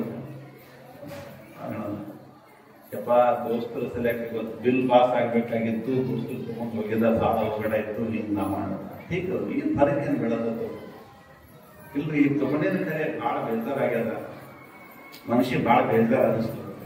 ಬೇಜಾರ ಅಂತ ಅನಿಸ್ತೇ ಇದಿಲ್ಲ, ಹೀಗಲ್ಲ, ಇದಕ್ಕೆ ಹ್ಯಾಂಗ್ ಮಾಡ್ಬೇಕು ಹೇಳು ಅಂತ ಅವನಿಗೆ ಕೇಳ. ನಿನಗೇನು ಅನಿಸ್ತದ, ಕುಡಿಬೇಕಂತ ಅನಿಸ್ತದೆ? ಇಲ್ಲಿಲ್ಲ, ಅದು ಹಾಕೊಂಡು ತೆಗೆದ್ರೆ ನಡೀತದೆ ಅಂದ್ರೆ ತೆಗೆದಿಲ್ಲ, ನೀ ಸತ್ತರೆ ತೆಗಿಬೇಕು, ಶತ್ರು ನಿನ್ ಸಂಘಟನೆ ಬರದ್ದು, ಅದು ತೆಗಿಲಕ್ ಪರವಾಗಿ ಇಲ್ಲ. ಆಯ್ತು ಹೀಗದ, ಮತ್ತೆ ಈಗ ಹ್ಯಾಂಗ್ ಮಾಡ್ಬೇಕ್ರಿ ಅಪ್ಪ? ಹೀಗದ, ಈ ಮುಂದೆ ಏನ್ ಮಾಡ್ತೀನಿ ನೀನೇ ಹೇಳು ಅಂತ ಕೇಳಿದ್ರು. ಕುಡಿದ್ರ ರಾತ್ರಿ ಬೆಳಗನ ನಿದ್ದೆ ಬರೋದು, ಲಿಂಗ ಇಟ್ಕೊಂಡು ಕುಡಿಯಲು ಹೋದ್ರ ಬಿಲ್ ಪಾಸ್ ಆಗಬೇಕು, ಹೆಂಗ್ ಮಾಡಬೇಕು ಅಂತಂದ್ರು. ಬಿಲ್ ಪಾಸ್ ಮಾಡ್ಲಾಕ ಮಾರ್ಗ ಹೆಂಗದ ಹೇಳು ಅಂತ ಹೇಳ್ದ. ಅರೆ ಹುಚ್ಚ, ನೀವ್ ಹೋಗಿದ್ರೆ 5,000 ರೂಪಾಯಿ ಬಿಲ್ ಆಗ್ಲತ್ತ, 10,000 ರೂಪಾಯಿ ಬಿಲ್ ಆಗ್ಲತ್ತದ, 15,000 ಜಾಸ್ತಿ ಕೊಡು, ಏನೋ ಕಡೆ ಯಾವ ಸ್ಟ್ಯಾಂಡರ್ಡ್ ತಗೊಂಡು ಕುಡೀರಿ ಅಂತ ಹೇಳ್ಬಿಡು, ಕೊಟ್ಟಿ ಬಾ ನಿನ್ನಿ ಬಾ, ಇದೊಂದು ಪ್ರಯೋಗ ಮಾಡಿ ನೋಡು, ಬಿಲ್ ಹೆಂಗ್ ಪಾಸ್ ಆಗಲ್ಲ ನೋಡೋಣ ಅಂತ ಹೇಳಿ. ಪ್ರಯೋಗ ಯಶಸ್ವಿ ಆಯ್ತು. ಮೊದಲು ಖುಷಿ ಖುಷಿಯಾಗ, ಯಪ್ಪ ನೀವು ಹೇಳಿದಂಗೆ ಮಾಡಿದ್ರಿ, ಪೀಡ ಹೊಂಟಾಯ್ತು ನೋಡ್ರಿ, ಅದು ಕುಡಿದು ಏನಾಯ್ತು, 10,000 ಬಿಲ್ ಬರೋದು 15,000 ಕೊಡೋದ್ರೆ 5,000 ರೂಪಾಯಿ ಹೋಯ್ತು. ಖರೆ ಕುಡಿದಿಲ್ಲ, ಇವತ್ತು ಮನಸ್ಸು ಸಮಾಧಾನ ನೋಡಿ ನಾನು ಬಿಲ್ಬಿ ಪಾಸ್ ಆಗ್ಯದ. ಒಂದು ಲಿಂಗ ಎದೆ ಮೇಲೆ ಇದ್ದನ ಸಲುವಾಗಿ ಆ ಲಿಂಗ ಇವನ ಜೊತೆ ಮಾತಾಡ್ತ, ಇವನಿಗೆ ಮಾತಾಡಿಸ್ತದ. ಅದಕ್ಕೆ ಶಂಕರ ಹೇಳಿದ್ರು, ನಡಿಯಲ್ಲಿ ಎಚ್ಚೆತ್ತು ನುಡಿಯಲ್ಲಿ ತಪ್ಪಿದರೆ ಕೈಯಲ್ಲಿ ಹಿಡಿದಿರ್ತಕ್ಕಂಥ ಘಟಸರ್ಪ ಕಾಣ ಅಂತ ಹೇಳಿದ್ರು. ಆ ಘಟಸರ್ಪ ಹೆಂಗಿರ್ತದ ಹಂಗ ತಂತಾನೆ, ಅದು ನೋಡಿದ್ರೆ ಯಾಕೆ ಹೆದರಿಕೆ ಹುಡುಕದ. ಆ ಲಿಂಗ ದೋಸ್ತರು ಮನೆಯೋ ದೋಸ್ತರಲ್ಲ, ನೀ ಬರೋದಿದ್ರೆ ನಮ್ಮ ಸಂಗಟ ಆ ಲಿಂಗ ತೆಗೆದು ಸುಮ್ಮನೆ ಹಿಂಗ್ ಬಂದ್ರೆ ನಮ್ಗೆ ಹೈರಾಣ, ನೀನ್ ನಾವು ಉಲ್ಟಾ ಪಾಪ ಹಾಕ್ಲಿಕ್ಕೆ ನಾವು ದೋಸ್ತರು ಬೈರಾಗ ಶುರು ಮಾಡ. ಅರ್ಧ ದೋಸ್ತರು ಬೈರಂತ ಬಿಟ್ಟ, ಗುರುಗಳ ಲಿಂಗ ತೆಗೆದಿಲ್ಲ ಅಂತ ಹೇಳಿರಂತ ಬಿಟ್ಟ. ಕೊನೆಗೆ ಇವತ್ತು ಹೇಳ್ತಾನೆ, ಯಪ್ಪ ಆ ಲಿಂಗ ಇದು ಹೋದ್ರೆ ಏನಿರ್ತಂತ ನಿನ್ನ ಶಿಷ್ಯನ್ ಕೂತು ಮನೆ ಗಾಡಿ ಮೇಲೆ ಹತ್ತಿತ್ತು ಅಂತ ಹೇಳ್ತಾರೆ. ಅವನ ಜೊತೆ ಇದ್ದವನೇ ಅವನಿಗೂ ಕೊಟ್ಟಿದ್ದಿತ್ತು, ಅವನಿಗೂ ಮಾಡಿದ್ದಿತ್ತು. ಅವ ಹೇಳ್ದ, ಗೊತ್ತುತ್ತೆ ಅಡಿಗೆ ಖರಾಬ್ ಆಗಿದೆ ನಿನಗ. ಆ ಗುರುಗಳ ತಲೆ ಹಿಂಗಿದ್ರು ಅವರೆಲ್ಲ ಹಿಂಗದಕ್ಕೆ ಇರ್ತಿದ್ರು. ಅವ್ರು ಗೊತ್ತಿದ್ದಂಗೆ ಅವರು ಆ ಗುರುಗಳ ಮಾತಿನ ನಡೆದಿರ್ತದ್ರು. ಲಿಂಗ ತೆಗೆದಿಟ್ಟು ಗಾಡಿಗೆ ಹಾಕಿದ, ಬಿಲ್ ಪಾಸ್ ಆಯ್ತು, ತಿಂದ್ರು ಉಂಡ್ರು. ರಾತ್ರಿ 2:30 ಬರುವಾಗ ಗಾಡಿ ಒಯ್ದು ಟಿಪ್ಪರ್ ಹೊಡೆದ ಔಟ್ ಆಗೋದು. ಎಲ್ಲಿ ಬಿಲ್ ತಗೊಂಡಿದ್ದು, ಎಲ್ಲಿ ನಿನ್ನ ದುಡ್ಡು, ಎಲ್ಲಿ ನಿನ್ನ ಬದುಕು. ಮಧ್ಯರಾತ್ರಿ ಇಡೀ ಬದುಕು ಶೂನ್ಯಾಗ ನಡೀತು. ಯಾವ ಜಗತ್ತದಲ್ಲಿ ಪ್ರತಿಯೊಬ್ಬ ತಂದೆ ತಾಯಿ ಅಪೇಕ್ಷೆ ಮಾಡ್ತಾರೆ, ನನ್ನ ಮಗನಿಂದ ನನ್ನ ಸುಂದರವಾದ ಅಂತ್ಯಕ್ರಿಯೆ ಆಗಬೇಕು ಅಂತ ತಂದೆ ತಾಯಿಗಳ ಅಪೇಕ್ಷೆ ಮಾಡ್ತಾವ. ಆದ್ರೆ ದುರಂತದ ದಿನಗಳು ತಂದೆ ತಾಯಿಗಳೇ ಮಗುವಿನ ಅಂತ್ಯಕ್ರಿಯೆ ಮಾಡತಕ್ಕಂಥ ದುರಂತದ ದಿನಗಳು ಯಾಕೆ ಕೊಂಡೋದ್ರೆ ವ್ಯಸನಾಧೀನ ಪ್ರಪಂಚ ಇದೆ. ಈ ವ್ಯಸನಗಳು ಇವತ್ತು ಮನೆ ಸೇರಿವೆ. ಇದು ಜಪಯಜ್ಞೆ ಕೇವಲ ಎಷ್ಟು 2 ದಿವಸ ಮಾಡಿ ಬಿಡ್ತಕ್ಕಂಥ ಜಪಯಜ್ಞೆ ಅಲ್ಲ. ನೀವೆಷ್ಟು ಕುಡಿದ್ರಿ ಕುಡೀರಿ, ನಾ ಪರ್ಮಿಷನ್ ಕೊಡ್ತೀನಿ. ಕುಡಿಯೋದು ತಪ್ಪದ ಅಂತ ಅನಿಸಿದ ದಿವಸ ಮಾತ್ರ ಗೊತ್ತು, ಬಿಟ್ಟರೆ ನೀವು ಮನುಷ್ಯರಿರೋದು ನೀವು ದನದಕ್ಕಿಂತ ಕಡೆ. ಕುಡೀರಿ, ಬ್ಯಾರಲ್ ಗಟ್ಟಲೆ ಕುಡೀರಿ, ಬೇಕಾಗಿದ್ದು ಕುಡಿ. ಇದು ಕುಡಿಯೋದು ತಪ್ಪದ ಅಂತ ಅನಿಸ್ತು, ನಿಮ್ಮ ಆತ್ಮ ಸಾಕ್ಷಿಯಾಗಿ ಇದಕ್ಕೆ ಸ್ವೀಕಾರ ಆಯಿತು, ನಿಮಗೆ ತಿಳಿಯದ ತಿಳಿದ ನಂತರ ಕುಡಿತೀರಿ ಅಂತಂದ್ಮೇಲೆ ಜಗತ್ತದಲ್ಲಿ ನಿಮ್ಮಂತ ಕಡೆ ಪಶುಗಳು ಯಾವಿಲ್ಲ ಅಂತ ನನಗೆ. ಅದಕ್ಕಾಗಿ ಈ ಜಪಯಜ್ಞ ನಮ್ಮ ಬದುಕಿಗೆ ಒಂದು ಮಾರ್ಗಸೂಚಿ ಇದೆ. ರಾಚೋಟಿ ಶಿವಾಚಾರ್ಯ ಜಪಯಜ್ಞ ಯಾಕೆ ಹುಡುಕೊಟ್ರು ಹೇಳ್ತಿದ್ರು, ಹಂಗಾಗಬೇಕು ಹಿಂಗಾಗಬೇಕು. ಅವತ್ತಿನ ದಿವಸ ಬರುವಾಗ ಎಲ್ಲ ಕಲ್ಲಿನ ಹಾಸಿಗೆ ಊರಿದ್ರು. ಇದ್ದಾಗ ಶಿಶಿ ರೋಡ್ ಇದ್ದಿಲ್ಲ, ಮಣ್ಣು ಇದ್ದಿಲ್ಲ, ಏನೂ ಇದ್ದಿಲ್ಲ. ಅವು ಯಾವ ಕತ್ತಿ ಮುಳ್ಳು ಅಂತಾರ, ಅದು 3 ನನ್ನ ಎಕಡೆ ಹೋಗ್ಬೇಕು ಕಡಿಮೆ ಅಂತದ್ದು. ಏನಂತಾರೆ ಇಲ್ಲಿ? ಲಕ್ಕಿ ಮುಳ್ಳು. ನೆಗ್ಗಿ ಮುಳ್ಳಿಲ್ಲ. ಈ ಪೂರ ಕೆರೆ ತುಂಬಾ ನೆಗ್ಗಿ ಮುಳ್ಳೆ ಮುಳ್ಳು, ಆ ಕಡೆಯಿಂದ ಈ ಕಡೆ ಇಷ್ಟ ಹೈರಾಣ. ಅಲ್ಲಿಂದ ಕಾಲು ಸುಟ್ಕೋತಾ ಬರಬೇಕು, ಇದು ಬರೋಣ ಹುಳು ನಡಬೇಕು. ಅಪ್ಪರು ಹೇಳ್ಬೇಕು ಜಪಯಜ್ಞೆ ಮಾಡಂತ ಚಪ್ಪಲ್ ಅವ್ರು ನಡೆದಿಲ್ಲ. ಎಷ್ಟು ಹೈರಾಣ ಕೆಲಸ. ಸಂಗಪ್ಪಣ್ಣವ್ರದಿರ್ಬೋದು, ಬೈಜಪ್ಪಣ್ಣವ್ರದಿರ್ಬೋದು. ಇದು ಯಾವಾಗ ಪ್ರಾರಂಭ ಆಯಿತು ಅಂತಂದ್ರೆ 1982ರಲ್ಲಿ ಚಾಕುಡು ಓಂಕಾರೇಶ್ವರ ಮಂದಿರದ ಲಿಂಗ ಪ್ರತಿಷ್ಠಾಪನೆ ಮಾಡಿದ ನಂತರ ಎಲ್ಲರೂ ಇಲ್ಲಿಂದ ಎಲ್ಲಾ ಜನ ಬಂದು ಸಂಪೂರ್ಣ ಜಪಯಜ್ಞದಲ್ಲಿ ಕುಂತಿದ್ರು, ಸೇವೆ ಸಲುವಾಗಿ ಬಂದಿದ್ರು. ಶಿವರಾಜ್ ನೋಡ್ರು ಮೊದಲು ಮಾಡ್ಕೊಂಡು ಎಲ್ಲರೂ ಸೇವೆದಾಗಿದ್ರು. ಅವಾಗ ಯಪ್ಪ ಇರಿ ಇಲ್ಲಿ ಇಷ್ಟು ಚಲೋ ಆಗದು, ನಮ್ಮೂರವ ಯಾಕಂತ ಜಪಯಜ್ಞೆ ಆಗಬಾರದು ಅಂದು ಶುರುವಾದಂತ ಜಪಯಜ್ಞೆ 82 ಅಲ್ಲಿ ನೋಡಿದ ನಂತರ 83ಕ್ಕೆ ಶುರುವಾಯಿತು. ಅಂದು ಶುರುವಾದಂತ ಜಪಯಜ್ಞೆ ಇಂದಿಗೂ ಕೂಡ ನಡೆದಿದೆ. ಯಾಕೆ ನಡೀತು ಅಂತಂದ್ರೆ ಗುರುವಿನ ಇಚ್ಛಾಶಕ್ತಿ ಇದೆ, ಗುರುವಿನ ಆಶೀರ್ವಾದ ಬಲ ಇದೆ. ಅಡಕ್ನವರು ನಮ್ಮ ಅಪ್ಪವರು ಇಲ್ಲೇ ಇರಬೇಕು. ರಾತ್ರಿ ಟೆಂಪಲ್ ಬಿ ಇಟ್ಕೋಬೇಕು. ಒಂದಿನ ಅವಡಾಸಡ ಮಳಿ ತಗಡ ಗಿಡ ಹಾಕಕ್ ಶುರು ಆಯ್ತು. ಅವರದ್ರು ಅಣ್ಣವರೇ ನಿಮ್ ಸಂಗಟ್ ನಾವಿರಲ್ಲ, ಸುಮ್ಮನೆ ಕಿರಿಕಿರಿನೇ ಕಾಡಿ ಇವೆಲ್ಲ ಗುಡ್ಡಾಗ ಅವರದ ಕುಡಿದವರಿದ್ರು ಎಳ್ಸಿ ಗುಡ್ಡದಾಗ ಇದ್ದವರಿದ್ರು ನಿಮ್ ಸಂಗಟಿಯಲ್ಲಿ ಅಂತ ತಿಳಿದು ಅವ್ರು ಬಿಟ್ಟು ಸೀದಾ ಮಠಕ್ಕೆ ಹೋದ್ರು. ಆದ್ರೆ ಅಪ್ಪವ್ರು ಮಾತ್ರ ಇಲ್ಲೇ ಉಳಿದ್ರು. ಅವ್ರ ಅಡಿಗೆ ನಮ್ ಫುಲಾಗ್ ತರಬೇಕು. ಕಾಲ ತಡ ತಡ ತಡ ಸುಡುತ್ತಿದ್ದು. ನಾನು ಮಧ್ಯಾಹ್ನ 12 ಗಂಟೆಗೆ ಅವ್ರ ಪೂಜೆ ಆದ ತಕ್ಷಣ ಮಡಿಯಿಂದ ಅಡಿಗೆ ಮಾಡಿಕೊಂಡು ತರಕಿ ಹಾಕಿ ತವಡೆದು ಫುಲಾಗ್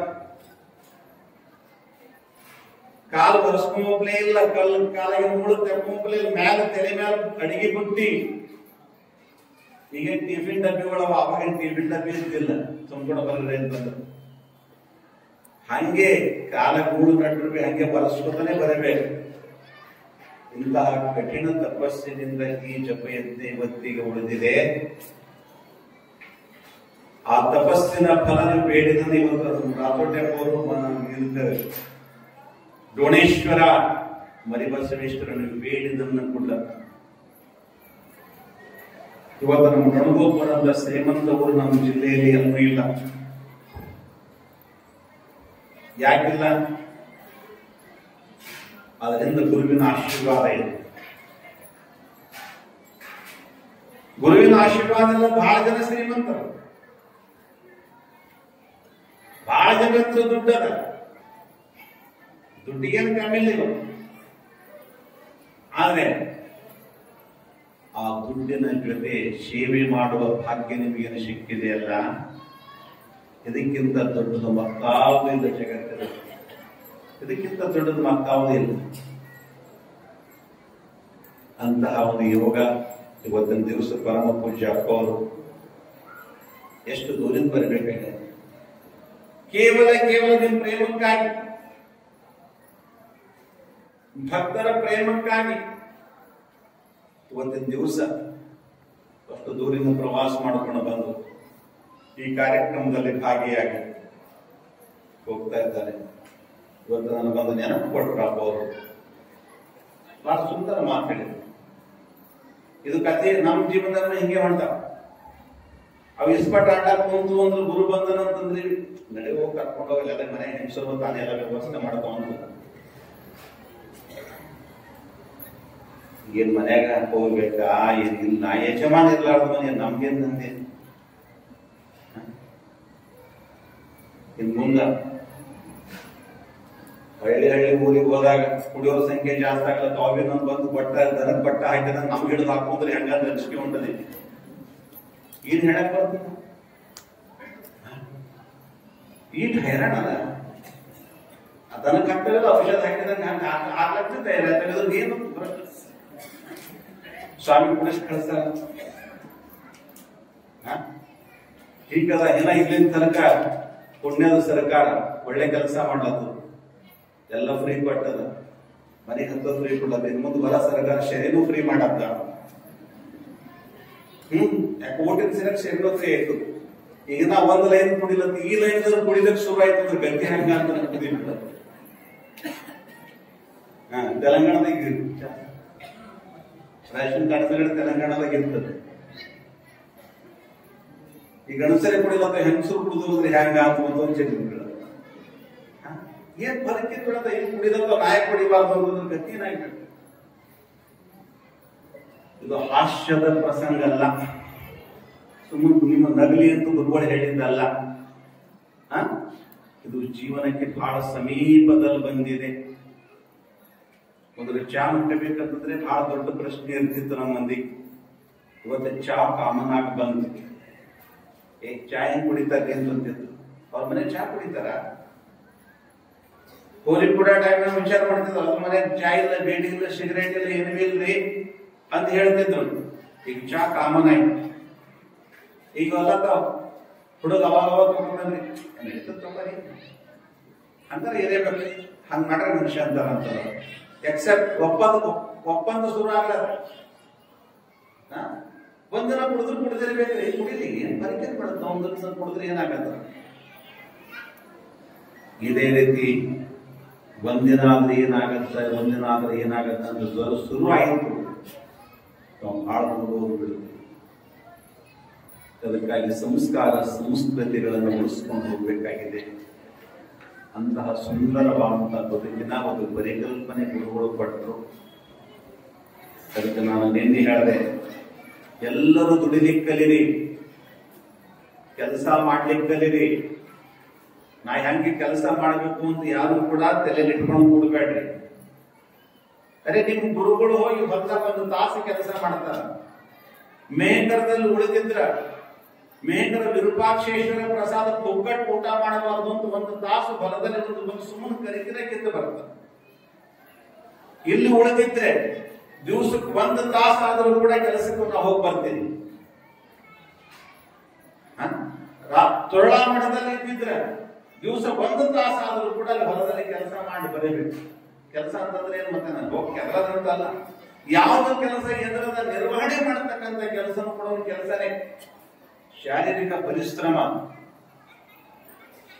ಅದು ಅದ ಅಂತ ತಿಳಿದೆ. ಇವತ್ತು ನಿಮ್ಮ ಗುರುಗಳಿಗೆ 58 ವರ್ಷ ಆದ್ರೂ BP ಇಲ್ಲ, ಶುಗರ್ ಇಲ್ಲ, ಏನ್ ಆರಾಮ. ಎಲ್ಲರೂ ಕೇಳಿದ್ರೆ ಅಪ್ಪ ಬಡಲಾಗಿದೆ, ಏನಾಗಿದೆ ಅಂತ ಒಳಗೆ ಮತ್ತೆ ಸತ್ಯದೆ ಅಂತ ಏನಾಗ್ತದೆ, BP ಬಂದನು, ಶುಗರ್ ಬಂದನು. ಏನಿಲ್ಲ, ನಿಮ್ ಗುರುಗಳ ಒಂದು ಕಲ ದಮ್ ಆಗ್ಬೇಕಾದ್ರೆ ದಮ್ ಆಗ್ಲಕ್ಕ ಬರ್ತದೆ. ಯಾವಾಗ ಬಡು ಮಾಡ್ಬೇಕಂತ ಬಂದು ಶರೀರ ಸ್ವಲ್ಪ ವಜ್ಜೆ ಅನ್ನಿಸ್ಲಕ್ಕಂದ್ರೆ ತಕ್ಷಣನೇ ಒಂದು 5 ದಿವಸದಲ್ಲಿ ಮತ್ತೆ 4-5 ಕಿಲೋ ಮತ್ತೆ ಕಮ್ಮಿ ಮಾಡಿ ಮತ್ತೆ ಹಗಲು ಸರಿ ಇರತಕ್ಕಂಥದ್ದು ವ್ಯವಸ್ಥೆ ಇದೆ. ಏನ್ ನಿಮ್ ಗುರುಗಳಿಗೆ ಏನ್ ದಾಡಿ ಮಾಡಿದ್ರು, ಏನ್ ಚಿಂತೆ ಮಾಡಬೇಡ್ರ, ಮಸ್ತ್ ಕಲಗುಡ್ಡ ಇದ್ದಂಗ ಚಿಂತೆನೆ ಮಾಡಬೇಡ್ರಿ. ನಮ್ಮ ಗುರುಗಳಿಗೆ ಏನಾಗಿದೆ, ಬಡಕಾಗ್ಯಾರ, ಏಕದಮ್ ಚಂಡ ಕಾಣಿಸ್ಲತ್ತಾರ, ಶುಗರ್ ಬಂದದ, ಏನು BP ಬಂದದ, ಏನು ಶುಗರ್ ಬರಲಿಲ್ಲ. ಆ ಶುಗರ್ಗ BP ನಾವೇ ಬರೋರಿದ್ದೇವೆ, ಒಬ್ಬರು ನಾವು ನಮ್ಮಿಬ್ಬರು ಹಂಗದೇ ತಂದೆ. ನಮಗ್ ಬರಲ್ಲ, ನಾವೇ ಯಾವಾಗ ಬರೋದು, ನೋಟ್ ನಮಗೊಂದು ಹೋಯ್ತಾವ. ಯಾಕಂದ್ರೆ ಯಾವ ಊಟ ಎರಡಿರುತ್ತಾವ, ಅನಾವಶ್ಯಕ ಆಹಾರ ಸ್ವೀಕಾರ ಇಲ್ಲ, ಎಷ್ಟು ಜರೂರಿದೆ ಅಷ್ಟು ಆಹಾರ ಸ್ವೀಕೃತಿ, ಪರಿಶ್ರಮ, ಇಷ್ಟಿರ್ತದೆ. ಏನು ಸಮಸ್ಯೆ. ಅದಕ್ಕಾಗಿ ಸುಂದರ ಬದುಕನ್ನು ಎಲ್ಲರೂ ಮಾಡ್ಕೊಂಡು ಹೋಗ್ರಿ, ಒಳ್ಳೆ ರೀತಿಯಲ್ಲಿ ಮಾಡ್ಕೊಂಡು ಹೋಗ್ರಿ, ದುಡಿಯುವ ಸಂಸ್ಕಾರ ಸಂಸ್ಕೃತಿಗಳನ್ನು ಬೆಳೆಸ್ಕೊಂಡು ಹೋಗ್ರಿ ಅಂತಕ್ಕಂಥದ್ದನ್ನು ಹೇಳೋದ್ರೊಂದಿಗೆ ಪೂಜ್ಯ ಅವರು ಹೇಳುವಾಗ ಇಸ್ಪಟ್ಟು ಕಥೆ ಹೇಳಿದ್ರು ಭಕ್ತರು. ನಮ್ಮ ಸಂಗಮಣ್ಣು ಕೊನೆಯ ಅವಸ್ಥೆ, ಇನ್ನ ಒಂದು 6 ತಿಂಗಳ ಪೂರ್ವದಲ್ಲಿ, ಶಿವಾಜಿನವಾಗ್ಬೇಕಿಂತ ಪೂರ್ವದಲ್ಲಿ ಮಠಕ್ಕೆ ಬಂದು, ಅಪ್ಪ ಇಸ್ಪಟ್ಟು ಬಂದ್ ಮಾಡಕ್ಕೆ ಹೋಗ್ಬೇಕಾಗ್ಯದ, ವ್ಯಸನ ಮುಕ್ತ ಊರು ಮಾಡಬೇಕಾಗ್ಯದ. ಎಲ್ಲ ಗಲ್ಲಿಗಳಿಗೆ ಕರ್ಕೊಂಡು ಹೋದ್ರು. ಹನುಮಂದಿರ ಗುಡಿಯಲ್ಲಾಯ್ತು, ಬುದ್ಧ ಮಂದಿರದಲ್ಲಾಯ್ತು, ಮಸ್ಜಿದ್ನಲ್ಲಾಯ್ತು, ಮಾತಂಗ ಸಮಾಜ, ಮಾದಿಗ ಸಮಾಜ ಗಲ್ಲಿಯೊಳಗಾಯ್ತು. ಎಲ್ಲ ಕಡೆ ಕರ್ಕೊಂಡು ಹೋಗಿ ವಟ್ರ ಗಲ್ಲಿಯೊಳಗಾಯ್ತು. ಎಲ್ಲರ ಮನೆಗೆ ಅವ್ರ ತನಕ ಕರ್ಕೊಂಡೊಯ್ದು, ದಲಿತ ಓಣಿಗೆ ಕರ್ಕೊಂಡೊಯ್ದು, ಚರ್ಚಿಗೆ ಕರ್ಕೊಂಡೊಯ್ದು, ಯಪ್ಪ ನಿಮ್ಗೆ ಹೇಳ, ನಮ್ಮೂರು ವ್ಯಸನ ಮುಕ್ತ ಊರಾಗಬೇಕು, ಇಸ್ಪಟ್ ಊರಾಗಿಂದ ಬಂದಾಗಬೇಕು, ಶರೀ ಬಂದಾಗಬೇಕು. ಆ ಪುಣ್ಯಾತ್ಮ ಹೇಳಿ ಹೇಳಿ ಹೇಳಿ ಇವತ್ತು ನಮ್ಮ ಎದುರುಗಡೆ ಇಲ್ಲ. ಆದ್ರೆ ಆ ಮನುಷ್ಯನ ಮಾತನ್ನ ಇವತ್ತ ಪರಮ ಪೂಜ್ಯ ಅಪ್ಪೋರ ಬಾಯಿಂದ ಬರ್ತದೆ. ಇಸ್ಪಟ್ ಆಡಿದ್ರ ಕಥೆ ಏನದ, ಅದಕ್ಕೆ ನಾನು ಯಾಕೆ ಈ ವಿಷಯ ಹೇಳ್ತಾ ಇದ್ದೀನಿ, ನೀವು ಟೈಮ್ ಪಾಸ್ ಕಂತೆ ಆಡ್ರಿ, ಆಡಕ್ ಬೇಡ ಅಂತಿಲ್ಲ. ಟೈಮ್ ಯಾವಾಗ ನಿಮ್ಗೆ ಪಾಸ್ ಮಾಡ್ತದೋ ಗೊತ್ತಾಗಲ್ಲ. ಶುರು 1 ರೂಪಾಯಿಲೇ ಪ್ರಾರಂಭ ಆಗುತ್ತದೆ. ಆಡ್ತಾ ಆಡ್ತಾ ಇದು ಒನ್ ವೇ ಟ್ರಾಫಿಕ್ ಇದ್ದಂಗೆ, ಒಳಗಡೆ ಹೋಗ್ಲಿಕ್ಕೆ ಬರ್ತದೆ ವಿನಃ ಹೊರಗೆ ಬರ್ಲಿಕ್ಕೆ ಬರಲ್ಲ. ಒಳಗೆ ಹೋಗ್ಲಿಕ್ಕೆ ಬರ್ತದೆ, ವಾಪಸ್ ಬರ್ಲಿಕ್ಕೆ ಬರಲ್ಲ. ಸಂಗಪ್ಪಣ್ಣರು ಬರೇ ಒಂದು ದೇವೋಷಿ ಹೊಡೆದಾಗ ಅವ್ರ ಹೆಸರು ಹೇಳಿದ್ರೆ ಬರೀ ಟಾಳಿ ಹಾಕಿದ್ರೆ ನೀವು ಅವ್ರ ಒಂದು ಪ್ರೇಮಿಗಳಲ್ಲ.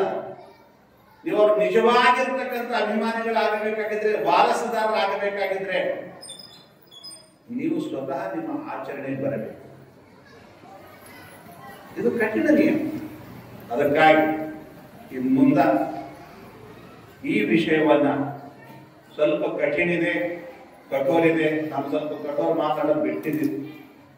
ಆದ್ರೆ ಸಂಗಪ್ಪಣ್ಣವ್ರ ವಿಷಯ ಇವತ್ತ ಪುನಃ ಮತ್ತೆ ಮನುಷ್ಯಗೆ ನೆನಪು ಬಂದ ಆ ಮನುಷ್ಯ ಕಣ್ಣೀರು ಹಾಕಿ ಹತ್ತಿ ಹತ್ತಿ ಹೇಳಿರ್ತಕ್ಕಂಥ ವಿಷಯ. ಇದು ಮುಗಿಲಾರ್ದಂತ ಕಥೆ ಇದೆ. ಸುಮ್ಮನೆ ನಾವು ಹೋಗಿ ಗಾಳಿ ಕೈ ವಹಿಸ್ಕೊಂಡಂಗದ ಅಂತಂದಾಗ ಆ ಮನುಷ್ಯ ಗಾಳಿ ಬುದ್ಧಿ ಕೈ ವಹಿಸ್ಕೊಂಡದ ನಂಗೆ ಅಪ್ಪರೇ ಎಂದಾದ್ರೂ ಕೂಡ ಇದಕ್ಕೆ ಸುಧಾರಣೆ ಆಗಬೇಕಲ್ಲ, ಯಾರ ಹೇಳೇಬೇಕಲ್ಲ,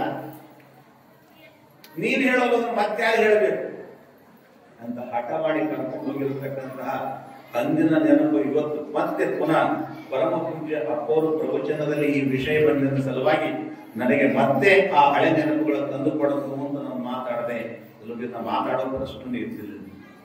ಸ್ವಲ್ಪ ಕಠಿಣ ಅನಿಸ್ಲಿ ಹಕ್ಕತ್ತಿಲ್ಲ.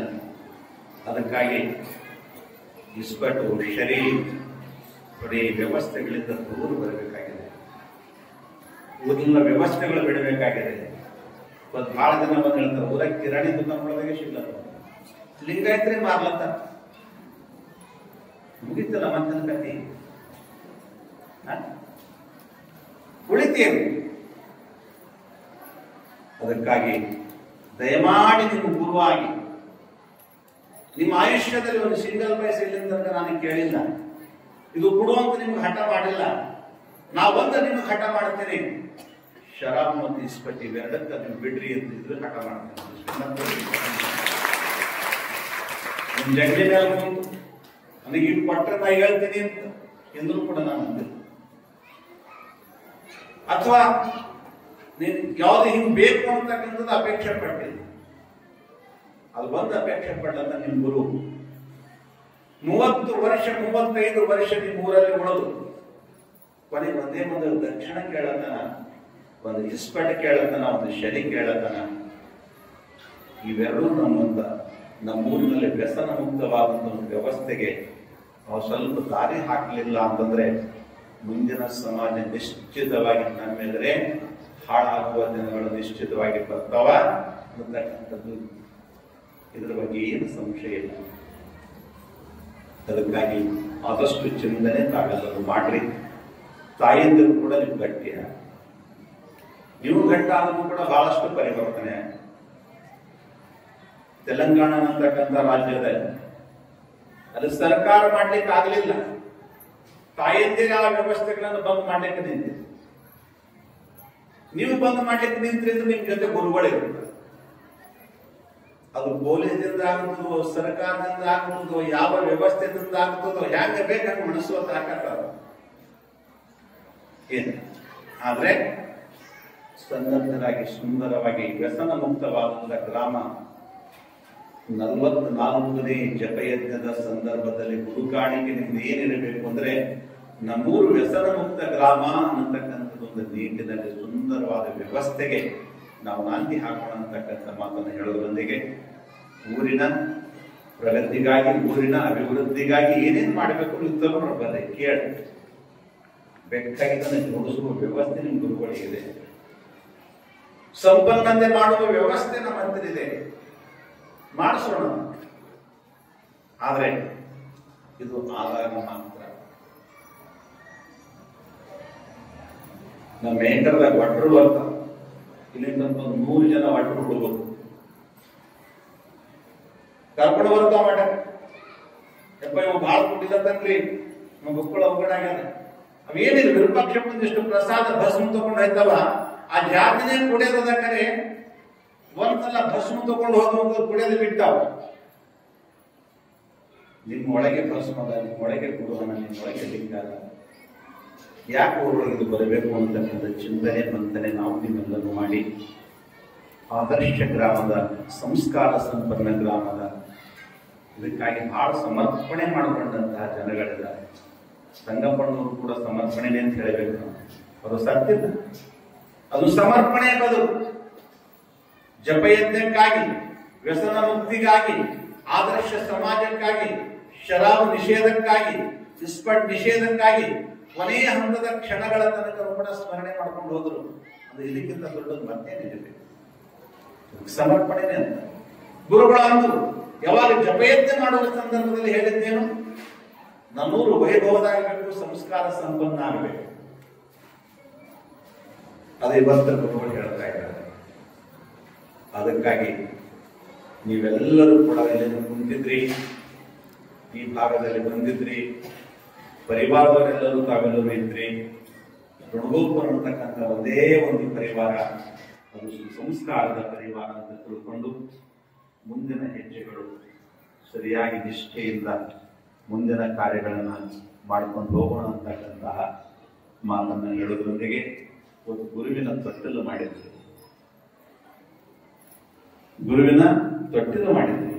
ಆ ತೊಟ್ಟಿಲು ಜೋರಾಗಿ ಮೇಲೆ ಏರುವ ತೊಟ್ಟಿಲಾಗಬೇಕು ಅಂತ ಗುರುವಿನ ಅಪೇಕ್ಷೆ ಪಡೆದರೆ ಹಾಗೆ ನಿಮ್ಮ ಮನೆಯೂ ಕೂಡ ಏರುವ ತೊಟ್ಟಿಲಾಗಲಿ ಅಂತಕ್ಕಂಥದ್ದು ಹೇಳಿ ಇವತ್ತು ಪಲ್ಲಕ್ಕಿ ಮಾಡುವ ಸಂಕಲ್ಪದಲ್ಲೂ ಕೂಡ ಅದೇ ಇದೆ. ಪಲ್ಲಕ್ಕಿ ಹೆಂಗೆ ಮೆರೀತದ ಹಾಗೆ ನನ್ನ ಭಕ್ತನ ವೈಭವ ಮೆರಲಿ ಅಂತ ನಾನು ಸಂಕಲ್ಪ ಮಾಡಿ, ನನಗೇನು ಬೇಕಂತಿಲ್ಲ, ದುಡ್ಡು ಗಿಡ್ಡು ಇದೇನು ಜೋರದೇಟಿ ಇದೆ, ಏನು ಅವಶ್ಯಕತೆನೇ ಇಲ್ಲ. ಒಂದ್ ವೇಳೆ ದುಡ್ಡೇ ಬಳ ಮಾಡಬೇಕಂತ ಬರುತ್ತಿದ್ದಿದ್ರೆ, ವಿಚಾರ ಬಂದಿದ್ರೆ ಭಾಳ ದುಡ್ಡು ಇರ್ತಿತ್ತು. ಇವತ್ತಿನ ತನಕ ಎಣಿಸ್ಲಾಕ ದುಡ್ಡು. ನಮ್ಮ ಧರ್ಮಶಿವ ಸಾಹೇಬರು ಯಾವಾಗ್ಲೂ ಕೂಡ ನಮ್ಮ ಹತ್ರ ಬರ್ತಿದ್ರು, ಒಂದು ಮಾತು ಹೇಳ್ತಿದ್ರು, ಬಹಳ ಸುಂದರ ಮಾತು, ರಾಜಕೀಯ ಮನುಷ್ಯನ ಮಾತೆ, ಬಟ್ ಅರ್ಥಪೂರ್ಣ ಮಾತು. ಅಪ್ಪ ಅವ್ ದುಡ್ಡೆಲ್ಲ ಬ್ಯಾಂಕಿನಾಗವ, ಅಕೌಂಟದಿಂದ ನಡೀತವ, ಫೋನ್ದಿಂದ ನಡೀತದ ಅಂತಿರೋದು ಚಲೋ ಅದ. ಆ ದುಡ್ಡು ಒಂದ್ ವೇಳೆ ಮನ್ಯಾಗ ಬರ್ತಿತ್ತು, ಮನೆಗೆ ಇಟ್ಟಿದ್ರ ಮನೆಗೆ ಹೆಣ್ಸ್ ಪಾಗಲ ಆಯ್ತು, ಸ್ವಶಿದರ ಪಾಗಲ ಆಯ್ತು, ಮಕ್ಕಳ ಪಾಗಲ ಆಯ್ತು, ಎಷ್ಟು ನೌಕರದಾರ ವಿದ್ರೋಷೆಲ್ಲ ಪಾಗಲ ಆಗೋಯ್ತು, ಅವ್ರ ಅಕ್ಕ ಬಳಿ ಪಾಗಲ ಆಗೋಯ್ತದ ಅಂತ ಹೇಳಿ 100%. ದುಡ್ಡು ಭಾಳ ಇದ್ರು ಸುಖ ಇರ್ತದಂತಿಲ್ಲ, ದುಡ್ಡು ಬೇಕಂತೂ ಇಲ್ಲ. ಮನುಷ್ಯನಿಗೆ ಎಷ್ಟು ಅವಶ್ಯಕತೆ ಇದೆ ಅಷ್ಟು ಇದ್ರೆ ಸಾಕು. ಆ ಭಗವಂತನಿಗೆ ಅದೆಲ್ಲವನ್ನು ಶಕ್ತಿ ಕೊಟ್ಟಿದ್ದಾನೆ. ಅದಕ್ಕಾಗಿ ಒಳ್ಳೆಯ ಒಂದು ಕೆಲಸ, ಒಳ್ಳೆಯ ಒಂದು ಕಾರ್ಯ ಪ್ರಯತ್ನ ಮಾಡೋಣ. ಮೇದಲ್ಲಿ ನಡೀತಕ್ಕಂತಹ ಕಾರ್ಯಕ್ರಮ ಮೇ 12ರಿಂದ 23ರವರೆಗೆ ಮೇಕರ ಮಠದಲ್ಲಿ ಗುರುಗಳ ಪಟ್ಟಾಭಿಷೇಕದ 25ನೆಯ ವರ್ಷದ ನಿಮಿತ್ತವಾಗಿ ರಂಭಾಪುರಿ ಜಗದ್ಗುರುಗಳನ್ನು, ನಮ್ಮ ಗುರುವಿನ ಗುರು, ನಾವು ನಿಮ್ಮ ಗುರುಗಳಾಗಿದ್ರೆ ನಮ್ಮ ಗುರುಗಳ ರಂಭಾಪುರಿ ರಂಭಾಪುರಿ ಪೀಠನ ಗುರುಗಳನ್ನ ಕರೆಸಿ 3 ದಿವಸ ಇಷ್ಟಲಿಂಗ ಮಹಾಪೂಜೆ ಮಾಡಿಸಿ ತೀರ್ಥ ಪ್ರಸಾದವನ್ನು ಮಾಡಿದ್ರು. ಬಹಳಷ್ಟು ಜನರಿಗೆ ಅವ್ರಿಗೆ ಕರೆಸರೇನ್ರಿಪ್ಪ, ಇವ್ರಿಗೆ ಕರೆಸರಿ, ಯಾರಿಗೆ ಕರೆಸುವ ಮುಟ್ಟಿಸುವುದಿಲ್ಲ. ಕೇಂದ್ರ ಮಂತ್ರಿಗಳು ಬಂದರು, ಎಲ್ಲ ಉಚ್ಚಕೋಟಿ ಅಧಿಕಾರಿಗಳು ಬಂದರು. ಇವತ್ತಿನ ದಿವಸ ನಾವು ಯಾವ ಅಪೇಕ್ಷೆಗಳು, ಗುರು ನಮ್ಮ ಭಕ್ತರು 3 ಕಾರ್ಯಕ್ರಮ. ಭಕ್ತನಿಗೆ ತೀರ್ಥ ಪ್ರಸಾದ ಸಿಗಬೇಕು, ಆನಂದ ಆಗಬೇಕು. ಬಂದಂತ ಭಕ್ತ ಪಲ್ಲಕ್ಕಿ ದರ್ಶನ ಮಾಡ್ಕೊಂಡು ಸಂಕಲ್ಪ ಮಾಡ್ಕೊಂಡು ಹೋಗ್ಬೇಕು. ನನ್ನ ವೈಭವ ಕೂಡ ಈ ಪಲ್ಲಕ್ಕಿ ಮೆರಲಿ ಅಂತ ಸಂಕಲ್ಪ ಮಾಡ್ಕೊಂಡು ಹೋಗ್ಬೇಕು. ಸಂಕಲ್ಪ ಮಾಡ್ಕೊಂಡು ಹೋಗಿದ್ರೆ ನಿಶ್ಚಿತವಾಗಿ ವಿರೂಪಾಕ್ಷೇಶ್ವರ ಎಲ್ಲವನ್ನೂ ಕೂಡ ನಮ್ಗೆ ನೆನಪದೆ.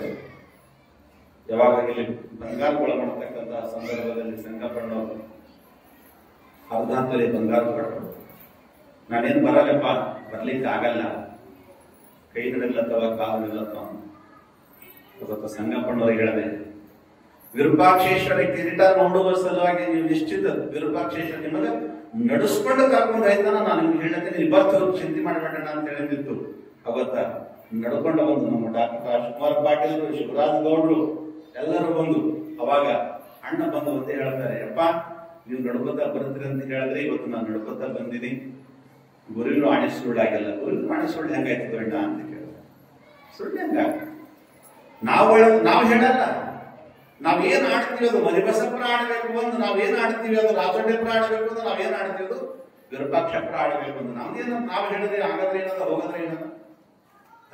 ರಾಜ ಹೋಲಿದ್ದಲ್ಲೇ ಫಕೀರ್ ಹೋಲಿದ್ದು ದಾಡಿನಿಂದ ಅಂತ ನಾವು ಹೇಳಿದ್ರೆ ಯಾವ ಕೇಳ, ಅವ ಒಳಗೆ ನಾವು ನಿಂತು ಮಾತಾಡಿಸುವ ಅಂತಾನೆ. ನೀನು ಕೇಳತಕ್ಕಂಥ ಒಂದೇ ಒಂದು ಗ್ರಾಮದಲ್ಲಿ ಕೇವಲ ಒಂದು 5 ನಿಮಿಷ 15 ನಿಮಿಷ ನಾನು ಮೀಟಿಂಗ್ ತಗೊಂಡೆ.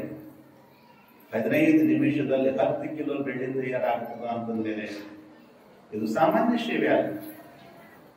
ಗೋರ್ಟಾದಲ್ಲಿ ಒಬ್ಬ ತಾಯಿ ವಂಕೆನೂರು ಅಂತ ಅವ್ರ ಅಡ್ಡಸರು, ಅವರಿಗೆ ಮಾಲಿಗೌಡರು ಅಂತ, ಅವರಿಗೆ ಬಹಳ ಶ್ರೀಮಂತ ಮನೆ. ರಜಾಕಾಲದಲ್ಲಿ 2 ಅಣ್ಣ ತಮ್ಮಂದರಿಗೆ ಲಕ್ಷ್ಮೀ ಪುಡಿ ಎದುರುಗಡೆ ಕೊಲೆ ಆಯ್ತದ. 2 ಅಕ್ಕ ತಂಗಿಯರು ಹೊಡಿತಾರ, ತಾಯಿ ಹೊಡಿತಾರೆ. ಮುಂದೆ ಆ ಮನೆಯಲ್ಲಿ ಆ ಸತ್ತವನ ಹೆಂಡತಿ ಇದು ನನ್ನ ಆಸ್ತಿ ಅಂತ ಕೇಸ್ ಹಾಕ್ತೇವೆ, ಅವನ ಪರವಾಗಿ ಆಸ್ತಿ ಹೋಗ್ತದ, ಏನು ಇರಲ್ಲ. ಅವಾಗ ಪೂಜ್ಯ ಅಪ್ಪವರು ಅಡ್ಯಪ್ಪನವರು ಅವ್ರಿಗೆ ಹೋಗಿ ಆ ಯಜಮಾನಿಗೆ ಹೋಗಿ ಹೇಳ್ತಾರೆ, ನೋಡ ಮಗ, ಈ ಊರಿನಾಕಿ ಯಜಮಾಂತಿ ಗೌಡತಿ, ಆಕಿಂದು ಸಂಪತ್ತು, ಮಗಂತ ಇಬ್ಬರು ಮಕ್ಕಳಿಗೆ ರಜಕರ ಹೊಡೆದಾಗ್ಯಾರ, ಸತ್ತು ಹೋಗ್ಯಾರ. ನಿಮ್ಮ ಅತ್ತಿಗೆ ಮಾಡ್ಕೊಂಡಿದ್ದಿರಬೇಕು, ಆಕೆನೂ ಇವತ್ತಿಲ್ಲ, ಆಸ್ತಿ ಮೇಲೆ ಕೇಸ್ ಹಾಕಿ ನೀವು ತಗೊಂಡಿರಿ. ಆದ್ರ ಅವ್ರಿಗೆ ಅನ್ನ ಕೊಡುವ ಸಲುವಾಗಿ ಕೂಡ ಸ್ವಲ್ಪ ಆಸ್ತಿ ಇಡು ಅಂತ ಹೇಳ್ತಾರೆ. ಆಸ್ತಿ 10 ಎಕರೆನೋ 5 ಎಕರೆ ಏನೋ ಹೇಳ್ತಾರ, ಅಷ್ಟು ಕಡದು ಹಾಕಿ ರಾಜನ ಮಗಳು ಪರಿಸ್ಥಿತಿ ಹೆಂಗೆ ಆಟ ಮಾಡ್ತಾನ. ರಾಜನ ಮಗಳಕಿ 40 ಎಕರೆ ಜಮೀನ್ದಾರನ ಮಗಳು. ಇವತ್ತ ಆಕೆ ಹೇಳ್ಕೊಂಡು ಹೇಳ್ತಕ್ಕಂಥ ಪ್ರಸಂಗ, ರಾಜಪ್ಪ ನನ್ನ ಮನೆ ಏನಿಲ್ಲ ಊಟ, ಬಾಲ್ಯತನದಿಂದ ಎಂತ ಆಶಿದ್ರು ಅವರೆಲ್ಲ ನನಗೆ, ಏನಿಲ್ಲ ಮಗ, ಮೊನ್ನೆ ಸುಮ್ಮನೆ 1000 ರೂಪಾಯಿ ಬಂದೆವು, ಇದೇ ಹೊಲಗಿಂದ ಬಂದಿತ್ತು, ಲಾವಣಿ ಹಚ್ಚಿದ, ನೀ ಏನೋ ಮಾಡ್ಲತ್ತಿದಂತ ಏನೋ ಕೇಳದ, ನಾನು ಜಪ ಇತ್ತಿತ್ತು ಅಲ್ಲಿ ಗೋರ್ಟದಾಗ, ನೀ ಏನೋ ಮಾಡ್ಲತ್ತಿದಂತ, ಅದು ಅಪ್ಪಂದು ಅದು ಏನೋ ಮಾಡೋದು, ಪಲ್ಲಕ್ಕಿ ಸಮೇತ ಎಲ್ಲ ಬರ್ಲಾಗ್ಯದಾಕೆ, ಅಲ್ಲಿ ಬೆಳೆದು ಏನೋ ಮಾಡ್ಲತ್ತಿದಂತ ಊಟಾನಿ. ಈಗ ನಾನು ನೀರು ತಗೋ ಅಂತ ತಿಳಿದು ಆಕಿ 1000 ರೂಪಾಯಿ ಕೊಟ್ಟರು. ಇಲ್ಲಿನ ತನಕ ನನಗ 1,60,70 ಲಕ್ಷ ರೂಪಾಯಿ ತಂದಾನೆ ಸಂಗ್ರಹ ಆಗಿರ್ಬೇಕು, ಬೇಡ್ಲಾರ್ದೇನೆ. ಆದ್ರೆ 70 ಲಕ್ಷದಲ್ಲಿ 5 ಕಿಲೋ ಕೊಟ್ಟವ್ರು ಮಹಾರ, ನಮ್ಮ ಗುರುರಾಜ್ ಅಂತ 5 ಕಿಲೋ ಕೊಟ್ಟ. ಅದೇ ರೀತಿ ಬೇರೆ ಬಹಳಷ್ಟು ಜನ ನಾವು ಕೊಡ್ತೀವಿ ಅಂದ್ರೆ ಜೀವನ ಪ್ರಸಾದ ಅಂತ ಹೇಳಿದ್ವಿ. ಆದ್ರೆ ಎಲ್ಲ ಪಟ್ಟಿದವರ ನೆನಪು ಯಾವಾಗಲೂ ಕೂಡ ಒಂದೇ ಒಂದು ಬರ್ತದ, 1,000 ರೂಪಾಯಿ. ಆ ತಾಯಿದ ಮಾತ್ರ ನೆನಪು ಇವತ್ತಿಗೂ ಕೂಡ ಪ್ರತಿ ಕ್ಷಣದಲ್ಲಿ ನೆನಪು ಬರ್ತದ. ಒಂದು ದಿವಸ ರಾಜನ ಮಗಳಿದ್ದಳು, ಇವತ್ತು ರಾಜನ ಸಂಪತ್ತು ಇರ್ಲಿಕ್ಕಾಗಿಯೂ ಕೂಡ ಪರಿಸ್ಥಿತಿ ಹಾಳಾಗಿ ಹೋಗಿದೆ. ಆದ್ರೆ ಅಂತಹ ಪರಿಸ್ಥಿತಿಯಲ್ಲಿ ಇದು ನಾ ಕೊಡ್ಲತ್ತಿನ ಮಗ, ಇದು ಇಟ್ಕೊಂಡು ನಂದಿಗೆ ಹಾಕಿದೆ, ಬೇಡ ಯಾಕೆ ಕೊಡ್ತೀನಿ, ಏನ್ ಬ್ಯಾಡ ಅನ್ಬೇಡ, ಈ ಜನ್ಮದಾಗ ಈ ಕಷ್ಟ ಬಂದದ, ಮುಂದಿನ ಜನ್ಮದಾಗ ಇದು ಬರಬಾರ್ದು ಅಂತ ಹೇಳಿ ಹೇಳೋ ನಿನ್ನ ಆಶೀರ್ವಾದ ಇರ್ತಂದ್ರೆ ನನಗೆ ಎಲ್ಲ ಚಲೋ ಆಗ್ತದ ಅಂದಾಗಿ ಹೇಳೋಗ್ತಾಳ. ಇದು ಏನು ಮಾತಾಡಿಸ್ತದಂದ್ರ ಭಕ್ತನ ಹೃದಯ ಮಾತಾಡಿಸ್ತದ, ಭಕ್ತಿ ಮಾತಾಡಿಸ್ತದ. ಇಲ್ಲಿ ದುಡ್ಡಿಗೆ ಬೆಲೆ ಇಲ್ಲ, ವಸ್ತುವಿಗೆ ಬೆಲೆ ಇಲ್ಲ, ಭಾವಕ್ಕೆ ಬೆಲೆ ಇಲ್ಲ. ಅಂತಹ ಒಂದು ಭಾವ ಸಂಗಮದ ಕಾರ್ಯ ಇವತ್ತಿನ ದಿವಸ ನೊಣಗೋಪುರ ಗ್ರಾಮದಲ್ಲಿ ಪೂಜ್ಯ ಅಪ್ಪ ಅವರು ಕರ್ಮ ಮತ್ತು ಧರ್ಮ ಇವೆರಡೂ ವಿಷಯಗಳು ಹೇಳಿದ ನಾವು 1 ಗಂಟೆಗಟ್ಟಲೆ 10 ನಿಮಿಷಗಳು ಮಾತಾಡುವ ಪ್ರಸಂಗ ಬಂತು. ಹಳೆ ನೆನಪುಗಳು ಅಪ್ಪ ಅವರು ತೆಗೆದುಕೊಟ್ಟರು. ಆ ಪ್ರಸಂಗ ಸುಮ್ಮನೆ ಈ ಕರ್ಮ ಮತ್ತು ಧರ್ಮ ಅಂತಕ್ಕಂಥ ಮಾತಾಡಿ ಎಲ್ಲ ಬೇರೆ ಯಾವ್ದಾರ ಕಥೆ ಹೇಳೋದ್ರೆ ಈ ಮಾತೇ ಬರ್ತೈತೆ. ಇವತ್ತಿನ ವಿಷಯನೇ ಕೃಷಿ ಇರೋದ, ಒಬ್ಬರ ಬಗ್ಗೆ ಹೇಳೋದು ಮತ್ತೆ ಎರೆಹುಳ ಸಲುವರಿ, ಆಕಳ ಸಲುವರಿ, ಮುಚ್ಚಿ ಹಿಡೀರಿ, ಗೊಬ್ಬರ ಹಾಕಿರಿ, ಜೀವಾಮೃತ ಮಾಡ್ರಿ, ಘನ ಜೀವಾಮೃತ ಮಾಡ್ರಿ, ಮತ್ತೆ ಒಣ ಜೀವಾಮೃತ ಮಾಡ್ರಿ, ಇವೆಲ್ಲ ಕಥೆ ಹೇಳ್ಕೊಂಡು ಹೋದ ಪೂರ ಮುಗಿದೇ ಹೋಗ್ತಿದ್ದೆ ಕಥೆ. ಆದ್ರೆ ಜೀವನಕ್ಕೆ ಬೇಕಾಗ್ತಕ್ಕಂಥ ಜೀವ ಅಮೃತ ಯಾವ್ದು ಅಪ್ಪರು ಹೇಳಿದ್ರು, ಧರ್ಮ ಮತ್ತು ಕರ್ಮ ಅಂತಕ್ಕಂಥದ್ದು ಪ್ರಸಾದವಾಣಿ. ಇವತ್ತು ನಾನು ಮಾತಾಡ್ತಾ ಇಲ್ಲ, ಡೋಣೇಶ್ವರ ಅವರಿಗೆ ಪ್ರಸಾದವಾಣಿ ಕೊಟ್ಟಿದ್ದಾನೆ. ಆ ಪ್ರಸಾದವಾಣಿನೇ ಮುಂದೆ ನಾನು ಹೋಗ್ತಕ್ಕಂಥದ್ದು ಬಂದು ಹೇಳಿ 43 ಜಪಯಜ್ಞ 44ನೇ ಜಪಯಜ್ಞದ ಗುರು ಕಾಣಿಕೆ ಏನು ಅಂತಂದ್ರೆ ವ್ಯಸನ ಮುಕ್ತವಾದಂತ ಗ್ರಾಮ. ಕಷ್ಟನ ಇಸ್ಪಟ್ ಮುಕ್ತ ಗ್ರಾಮ, ಕಷ್ಟನ ಪ್ರಯತ್ನ ಮಾಡಿ, ಕಷ್ಟ ಅಂತ ಬಿಟ್ಟಿದ್ರೆ ಕಷ್ಟನೇ. ಅರೆ ಮೆಹಿಕರದಲ್ಲಿ 25 ಮೂರ್ತಿ ತೆಗಿಲಿಕ್ಕೆ ನನಗೇನು ಸಮಸ್ಯೆ ಆಗಿಲ್ಲ. ಅಲ್ಲಿ ಎಲ್ಲಾ ಜಾತಿ ಎಲ್ಲಾ ಜನಾಂಗ ಇದ್ದು, ರೋಡಿನ ಮೇಲೆ ಇದ್ದಿದ್ದು, ಇಡೀ ದೇಶದ ಇತಿಹಾಸದಲ್ಲಿ ಮೊದಲನೇ ಇತಿಹಾಸ. ಮೂರ್ತಿಗೆ ಕೈ ಹಚ್ಚಿದ್ರೆ ಕೈ ಕಡಿತೀವಿ ಅನ್ನತಕ್ಕಂಥದ್ದು ಮೂರ್ತಿಗಳಿದ್ದು ನಮ್ಮಲ್ಲಿ. ಅಂಬೇಡ್ಕರ್ ಮೂರ್ತಿ ಇತ್ತು, ಬಸವಣ್ಣನ ಮೂರ್ತಿ ಇತ್ತು, ಸಿದ್ದರಾಮೇಶ್ವರ ಮೂರ್ತಿ ಇತ್ತು, ಶಿವಾಜಿ ಮೂರ್ತಿ ಇತ್ತು, ಫಾತಿಮಾ ಮೂರ್ತಿ ಇತ್ತು, ಮುಸ್ಲಿಂ ಮೂರ್ತಿಗಳಿದ್ದು, ಕ್ರಿಶ್ಚಿಯನ್ ಮೂರ್ತಿಗಳಿದ್ದು. ಆ ಮೂರ್ತಿ ತೆಗೆಸಲಿಕ್ಕೆ ನನಗೆ ಇಟ್ಟ ತ್ರಾಸ ಆಗಿಲ್ಲ. ಇದು ಶರ ಬಿಡಿಸೋ ಸಲಕ್ಕೆ ತ್ರಾಸ, ಇಸ್ಪಟ್ ಬಿಟ್ಟ ಸಲಕ್ಕೆ ತ್ರಾಸ. ಅಂದ್ರೆ ಇನ್ನ ಆಡಬೇಕಂತ ನಿಮ್ಮನ್ನು ಕಾಯಿಸೋದು ನಾನು ಒಂದು ಶರ್ಟ್ ತಗೊಂಡ್ಬೇಕು, ನಾವೇ ದಿವಸ ಗಂಟೆ ಕೊಡ್ತೀವಿ ನಾವು ಈ ರೀತಿಯಲ್ಲೇ ಕಾಡು ಸುಮ್ಮನೆ ನಾನು ಮಧ್ಯಾಹ್ನ ಮುಗಿದು ಹೋಗ್ತೀನಿ, ನಾನು ಬೀಟ್ ಕಲಿಸ್ತೀನಿ ಸುಮ್ಮನೆ. ಅದಕ್ಕೆ ಇದ್ರ ಜೊತೆ ಇದು ಸ್ವಲ್ಪ ಕಠಿಣ ಮಾತಿದೆ, ಕಠಿಣ ಇರಲಿ ಹರಕತ್ತಿಲ್ಲ. ಆತ್ಮಾವಲೋಕನ ನಾನೊಂದು ಕೊಟ್ಟು ಮುಂದಿನ ವ್ಯವಸ್ಥೆಗೆ ನಾನು ಹೋಗ್ತಾ ಇದ್ದೀನಿ. ಭಗವಂತ ನಿಮ್ಮೆಲ್ಲರಿಗೂ ಮುಂದಿನ ಆಶೀರ್ವಾದ ಮಾಡಲಿ.